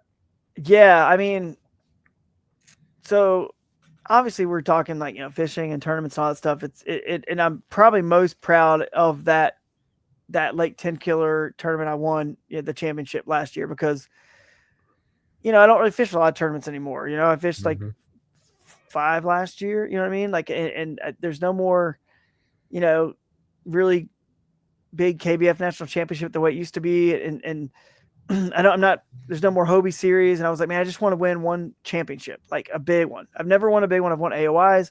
I just never won and I've won events before, never a championship. So dude, that one to me, it was so thought out strategically from so long before. I mean, all my tournaments are, I'm working on stuff now with strategy and builds, like things I'm building, like the double power poles that helped me on Lake Fork, for example, was strategically for, that and like in Kissimmee and Harris Chain in Florida and Bistineau and Caddo, places like that.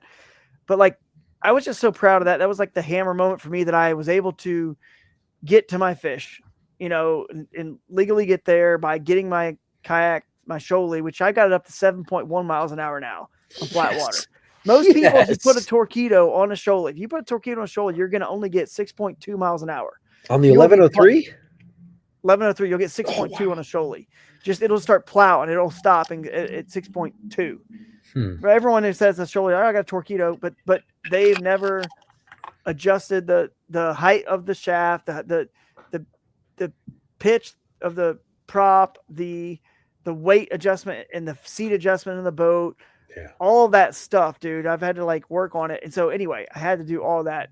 And one day, the day before the tournament, all I did was spend my time at a boat ramp on 10 Killer, just getting my speed up on that. I got it up to like 6.7, 6.8 at that event during that practice. And I knew I needed speed to be able to get up the river, because some of the water narrows down so tight, it's going so fast.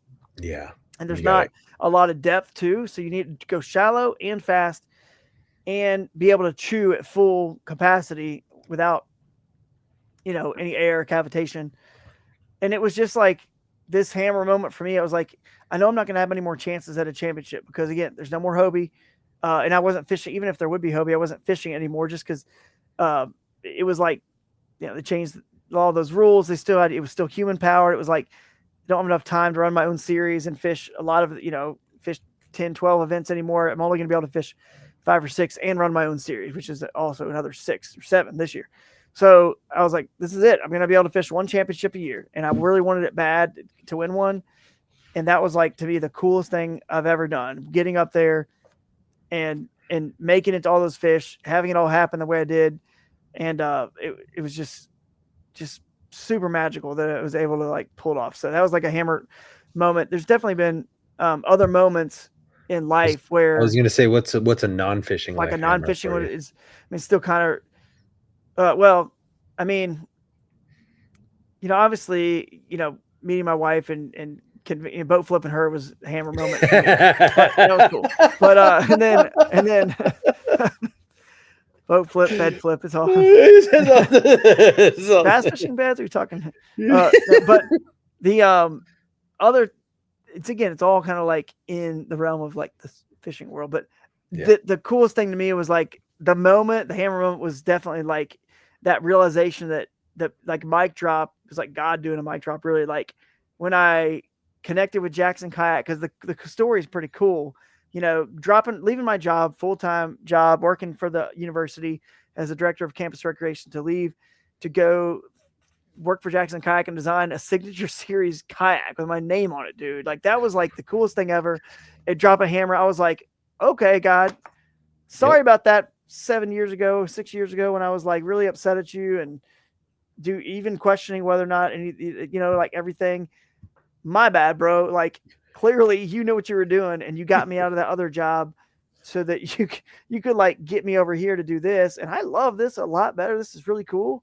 So that was a hammer moment. Like that's freaking cool, man. That you got to go through the valleys to get to the mountains, and there would be no mountains without valleys. So unfortunately, I wish it could all be, just hunky dory for everybody all the time. But it's just there'd be no sweet without the sour, right? So gotta have it too. So that was a hammer moment for me for sure. Just leaving that job to go do this fishing thing full time was pretty cool.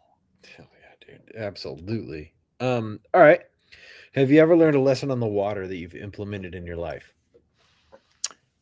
Yeah, I mean, I think what we talked about earlier, like how I kind of look at things now, and it made me realize that, like, because I would take away, again, keeping this positivity train going, I would take away something from every tournament.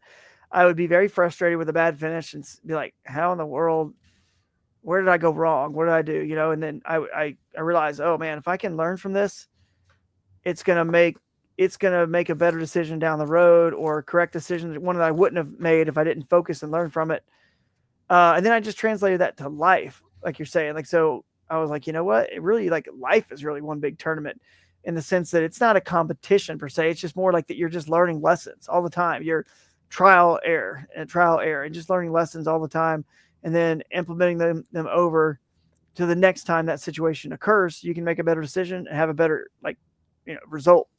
So I would say that's on the water lesson. And it just definitely keeps you, like, a tournament and fishing, or it just keeps you hopeful when you've known that you can get right and catch 5 good ones at the last minute. Many tournaments where that's happened, and it translates over to life. Like, things can change in an instant, last minute. Just keep working hard, and things can, your mood or situation you're in can change like that. Just like in a tournament, it can change like that. So it works in both life and in fishing. So you just got to stay positive and keep fighting. So again, it's a Carl Jacobson sort of like, just keep fighting, keep grinding, stay positive, and it's worked out. Dude, I love it. All right. What is your biggest mental or emotional block, or a big mental or emotional block for you? Man, I don't know. I mean, I probably should go get checked. I'm sure I'm some sort of adult ADHD, but I just can't focus, dude. I can't focus. My brain goes in too many directions. I want to go too many side stories and give way too many details that I don't even need to give, and stuff. And it's just me, you know what I mean? I'm wordy. Solid. No. Yeah. But yeah, that's definitely, I would say that's, dude, that's you. I can't focus. I love that about you. No, I mean, the focus, that's, if you feel like focus is your mental block, it's definitely, but either way, like, don't ever apologize for being wordy, Drew. And especially to me, first off, I love talking, but we're going at 2 hours and 17 minutes, man. People are gonna have 2 podcasts to listen to. Pause it. Listen to the next one. The next. Hey, everybody, you're going fishing. Here's what you're going to listen to tomorrow. I'll tell you what. 3 or 4 commutes. Back to no, I'm just saying, man, like, don't ever apologize for being wordy. Don't ever apologize for being who you are, dude. Like, that's your charisma. That's what I love about you. That's what everyone loves about you, man. Don't ever apologize for that. Yeah. If you want to get checked for ADHD, I mean, I'm not a doctor, but I'm going to tell you probably got 80 of them things right there for sure. But, all right. So, where does fishing fit into all this for you? Like, are you actually going to give yourself some time, go fun fish here and there? Or, because like you said, fishing, you can't really do it so much. And I've heard that the more you work in the industry, the less you actually get to fish. Yeah, that's true. So are you going to be able to, like, cut some time away for yourself coming up here soon and actually get out there on the water, just kind of clear the slate, clear your head? I mean, there'll be some trips. And nowadays it is more like the family are with me and involved in a lot of these trips, which is great because I get my kids into fishing, and that's definitely fun and a proud moment when you see them catching fish and having fun. So, but I mean, for myself, it's so hard to just go and fun fish on my own because if you think about true fun fishing, you're really not even like filming with the GoPro, because then once you do that, now you're doing it for content, for work. You know what I'm saying? And I just don't really ever go do that anymore. I need to. I need to go. We just need to go on a guy's trip to the Boundary Waters and say, just no GoPros, nothing. Just go and go fishing. Just go fishing. Because once you have them, you just start thinking about, now I need the B-roll. Now I need this. I got to hold the camera up to this light. I got to spin around. It does ruin. Like, once you know how to make a good video, it ruins even just having the GoPro. You can't not do it when you know how to do it right. So it's almost like we should do some trips sometime that's just guys trip, go have fun, go. I used to do some trips with my boys down in Charlotte. I think it was like, I don't forget what I called it. It was like the UG Ultimate Golf and Fishing, the UGF or something, UGF trip. It was the Ultimate Golf Fishing Trip. Yes. We're in an Airbnb. We'd golf. Some of the guys that do more golfing than fishing, or vice versa, or a mix of both. And that's all we did, was just golf and fish for the whole just long weekend. And I just need one of those for sure, with like the boys, just to go and chill. And the closest thing I got to it was when we did the Smalley promo shoot. John Dalton and Jake Hepner and I recently, they said finally, like, all right, we're done with all this stuff. You guys just go off and just go catch some fish. We need that B-roll. We need those shots. So we just had our GoPros running. Dude, and there was no motors involved. We just paddled down the creek. Like I got into the sport just with a paddle, and that Bending Branches paddle, that Pro Angler, and that kayak, and 2 rods and a little tackle box is all I had. And it's all three of us had. We just cruised down a creek, and we were just like kids, just laughing, having fun. Even though we did have the GoPros rolling, but it was like the closest I've had to just a release of just a fun, just fishing trip. Because everything else, it's always certainly work related. So you lose the hobby, the sport, the pastime of just the relaxing fishing when you work in the industry, because you're always thinking like, I got to use this and somehow capitalize on this limited amount of time that I am out on the water. So. Yeah, dude. Hey, dude, I'm all for a boys trip. You just let me know. In fact, if you need an excuse, Bradley Hicks, congratulations. Him and Allie are having a baby girl. There could be some sort of like dudes trip, like a diaper debacle. We could do. It's like a guy's baby shower. You just go do dude stuff all day. A weekend, a camp. We got to camp. We got to float a river. Oh, dude, I got to get on this one. We'll talk to Brad about it. Yes. I'm pretty close to them, so hopefully I'd be invited. But I think so. We've got to go somewhere on a good stretch that we've like never fished, and just camp out on an island. It's the favorite thing ever. It's just a trip back in the day, GeorgiaRiverFishing.com days when I got into this with all the boys there. We would just go, and it was always we go float the river, camp. We've done river trips where you camp on an island, like 2 days, 2 nights. You get the right section, of course, to have some public islands, and just campfire, chill. Yep, phones only, no GoPros. Just the dudes. Just we got to do it. That's cool. I'm excited. All right. Yeah, congrats to him. Yeah, dude. Yeah, I'm stoked for him. Yeah. So he's about to find out what it's all about, dude. Yeah, dude. He's about to find out what he's made of. So all right. Tell us one thing about you that no one knows. Tell us one thing about you that no one knows, like a window into who you are. Ooh, man. That's like a really good one. It's like the other one that we still never really had to answer to. Dude, something that really no one knows. I'll tell you one thing. I mean, again, kind of on the fishing side, man, I'm literally as nervous. Well, people that I stay with know this, nervous and spun out that I don't know what the heck I'm doing the day before the tournament, like everybody else. I mean, I have a game plan, I have a strategy, but my style of practicing for fishing and the style of fishing shallow, skinny water requires you, and I've learned this over the years, not to really catch them in practice, because there's not that many fish in skinny, shallow water. You're not stumbling on a school of 50 fish, dude, or 100 fish, or 1,000 fish. Some of these big giant lakes have schools of thousands of bass. Not happening, man. There's like only enough fish there for you, and if somebody else shows up, you're screwed.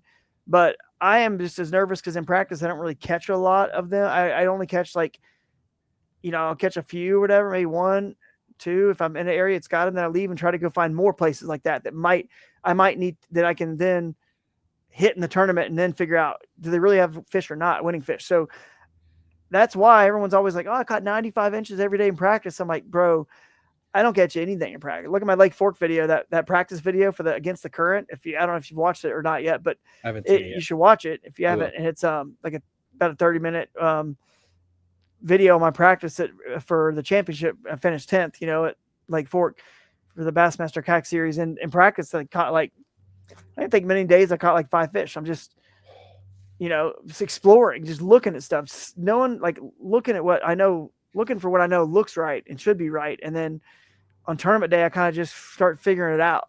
And so I'm so nervous and scared as everybody the night before tournament. But people I live with know that about me, or That's not awesome. live with, but stay with, I guess, at the Airbnbs. No, that's awesome. Thank you for telling me that, because I'm new. I'm very new to all this. And I go out in these tournaments and I'm like, I have no clue what I'm doing. And I look around and I just assume everybody else knows what they're doing and they're super confident. And I'm like, yeah.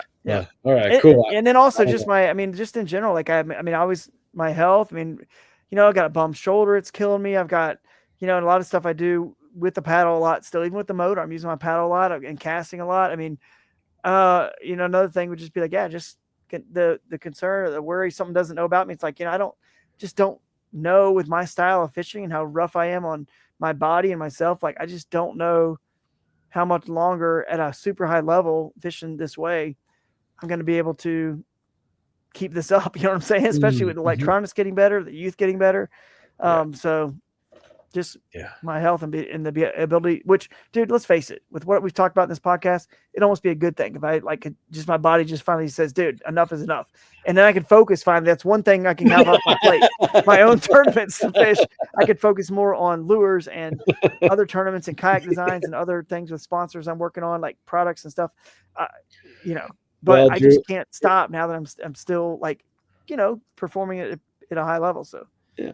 Well, I'm not trying to say anything bad or anything like that. Don't take it the wrong way. But dude, if there's nothing I've learned from you, it's God's been able to do for you what you can't do for yourself, man. So enjoy every living second of it. You know what I'm saying? Yeah. You're gonna keep going and you're gonna keep killing it. Don't. Yeah, absolutely. So, how many more we got? My wife's this is the last. Sorry, this is the last one. It's a 3-part question. It's your health. It's what do you do for hydration, diet, and what do you do for your mental clarity? This is a really good one. So hydration, I mainly stick to water because I actually have a thing now. I forget what it's called. Some sort of what is this thing called in my stomach? I take some pill that's basically I just have bad acid reflux and stuff like that. So it's something anyway, I've taken some pill to it's like Pepsid basically, but it's a prescription Pepsid. But I stick to mostly just water now because of that. Although on the tournaments, I probably should drink more other crap than I should. You know what I mean? Stuff that probably isn't as good. But but anyway, I try to stick to just obviously just straight water for the hydration thing. But then on the diet, I try to obviously at home I try to eat as good as I can, as clean as I can. But on the river and on the water, people laugh at me because I always, all my videos and everything, I just literally drink cans of soup, like Chunky's Campbell soup or chili or whatever, Progresso. It's hearty, it's fast, it's easy. The ones that slide down, you can't get something that's so thick that you can't just drink it out of a can. And it doesn't bother me one bit. Trust me, dude, don't knock it until you try it. I know it's you would love your soup hot. Everyone does. Of course, I'm at home, I'm going to heat it up. But dude, on the water, on the river, when you are just hungry and you just need sustenance, not just some trail mix and granola bars and stuff like that. Nibble a little piece of beef jerky here and there. You need a real, because I'm going hard, casting, paddling, moving, just constantly burning energy with my style of fishing. Yeah. And that's just what I do on the water for the diet. So that's a good one. But and then the last one was mental clarity. Dude.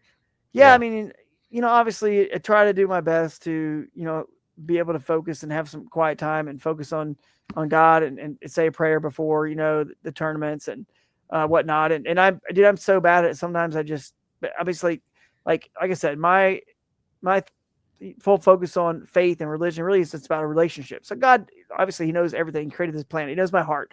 I miss a prayer or whatever. That's one thing. I've always forget it. The Kayak Adventure series that I'm always forgetting because I always like to lead us in a prayer there. So sometimes I forget and I'm like, dang it, I forgot. But that's what I try to focus on, is having that a meditation moment, just to just at peace with, whatever happens, it happens. I'm out here. Look at me. The worst thing that happens, I have a bad day catching fish, not even to eat, just to get let go to fish for a tournament. That's silly. Like, people are out there needing food, and so many, how blessed are we, right? That I'm literally saying a prayer about something that's just, a silly tournament for myself. It seems so, we're so blessed of what you really should realize. We all should realize through that. Like, look how blessed we really are. Even the stuff that's going on right now in the world, like, we are so fortunate compared to what it's like in other countries, or compared to what it'd be like if you were born hundreds of years ago. And we're literally fighting, trying to catch our food to like eat and find ways to cook and have shelter and all that. So try to make sure I always stay grounded and have a moment with God and whatnot. And, so that's kind of what I do for the mental clarity. No, that's awesome. That's a great answer. All right, man. Drew, shout yourself out, because I know you got to get to family. So shout out where people can get a hold of you, especially your new YouTube and stuff like that. I'd love to get that on here for you. Pretty easy. Just Drew Gregory Fishing pretty much everywhere on YouTube, on Instagram, Facebook page if you want to follow there. I mean, I'm best on Instagram, and then obviously whenever I post something on YouTube, whenever I have time to edit these and get, Jay Kepner is going to help me a little bit with some of these, I think, but so we can start getting that against the current thing really rolling. But I'm editing the first ones, and that takes a lot of time. But anyway, YouTube will be hopefully picking up, and it's pretty easy to find me. Come see me at the Kayak Adventure Series, kayakadventureseries.com. We got the Great Midwest of Us event about to happen. It's going to be a huge one here in Ohio, and Springfield, Ohio. Then we go up to the upper Mississippi River for the Ashigans Mississippi Bronze Quest. Then back over to the Susky, to the Susky 5 Slamma Jamma tournament, which is going to be a joint event with the Native Power Hour. So that's going to be huge over there. And then we wrap up in the Western PA and the Alleghenies with Broodstock 2, which is called an Allegheny Adventure. So come see me, come hang out. Let's have some fun at these events, guys. And learn a few things, meet some new friends, fellowship. And then, I'm around the industry. You guys, hit me up anytime you need something. I'm not hard to get in touch with. So. Oh, man, Drew. And dude, thank you again for coming on here. I really appreciate it, man. I know we both got families, we both got stuff, but thanks for carving out some time for me, man. I appreciate you. Yeah, man, I enjoyed it, and I appreciate what you do with the sport and this unique podcast you got here. So keep it up, man. I really think it's a cool take on everything, and you've got a great charisma, the logo, everything, like your style, your stash, dude. It's so perfect. You got to keep everyone. The best thing one of the best things in business wise, I'll never forget. And from the founder of Hook was being interviewed on a fishing business podcast, and he put into words what I knew, but I never put into words from my sports management. He just said, whatever makes you different and unique, you need to, from a business, go 10 times, instead of looking at everyone else and saying we got to copy and be as similar to them, you got to go 10 times harder in the direction that makes you unique and different. And that's what you're doing with this. I feel like that's what I do with my style of fishing. Everyone knows that I'm synonymous with skinny water, shallow water, rivers, creeks, backwaters, that kind of style. I don't think there's anyone who follows me that would not know that, right? So I go harder and harder that direction. The more people go electronics and big boats and live scope, the more I want to go further and further my direction, because it really makes a brand stand out. It makes who you are stand out, makes you different. And I feel like that is what makes kayaks and kayak fishing stand out, and why we're so bass backwards, if you want to say it like that, like in where we need to be focusing on to grow kayak fishing, to grow the sport of fishing. We should be focusing on what makes us different, not trying to copy bass boats world and trying to just emulate what they are just in these little plastic boats, which are not nearly as efficient on a lake, not nearly as fast, not nearly as everything. They suck compared to a bass boat on a big body water. But why are we trying to just keep changing our rules and format and just copying and making it mini bass boat when we should be doing the opposite? Or at least that can all still play, but at least making sure that what makes us unique and stand out stands out to separate ourselves. And so anyway, I mean, I've used this example so many times. It'd be like sand volleyball all of a sudden saying, hey, let's freaking pack this sand down as hard as we freaking can, and let's start wearing sneakers, and let's stop wearing bikinis. Let's put on, some shorts and actual long sleeve shirts. And you're like, wait a second. Isn't that indoor volleyball? When they have sneakers, it's like, we're just trying to make the exact same sport. That's stupid. I'm sure Brad wouldn't mind wearing the bikini still, though. Exactly. Oh yeah. So anyway, that's good note to end on, I guess. Dude, yeah, no, that was great. Thank you. I'm gonna go ahead and I'm gonna kick you out. I'm gonna close up this show. And dude, thank you so much, Drew. See you, buddy. I'll be in contact. I'll talk to you later. All right, bye. That was Drew Gregory, everybody. He is a phenomenal human being. If you haven't gathered that from this podcast, like, I'm sorry you missed it. But if you did miss it and you want to learn more, he left his contact info. You can go ahead and hit him on up anytime. He's available. I have DM'd him before we were actually got to know each other well enough. I would DM him. He actually DM'd me back. He does run his own account. So he is a very personable guy, a wonderful guy to get a hold of, and a wonderful guy to talk to, and a wonderful guy to get to know. So thank you again, Mr. Drew Gregory, for coming on this podcast. And without further ado, I leave you with... What's up, everybody? Wolf from Walmart. We're back. We're back, baby, again. Not a bad fish right there, guys. No.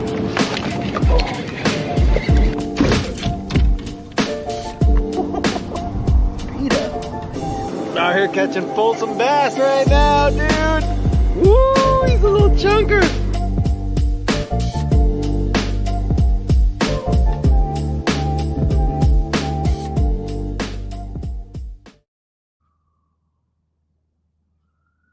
And recording.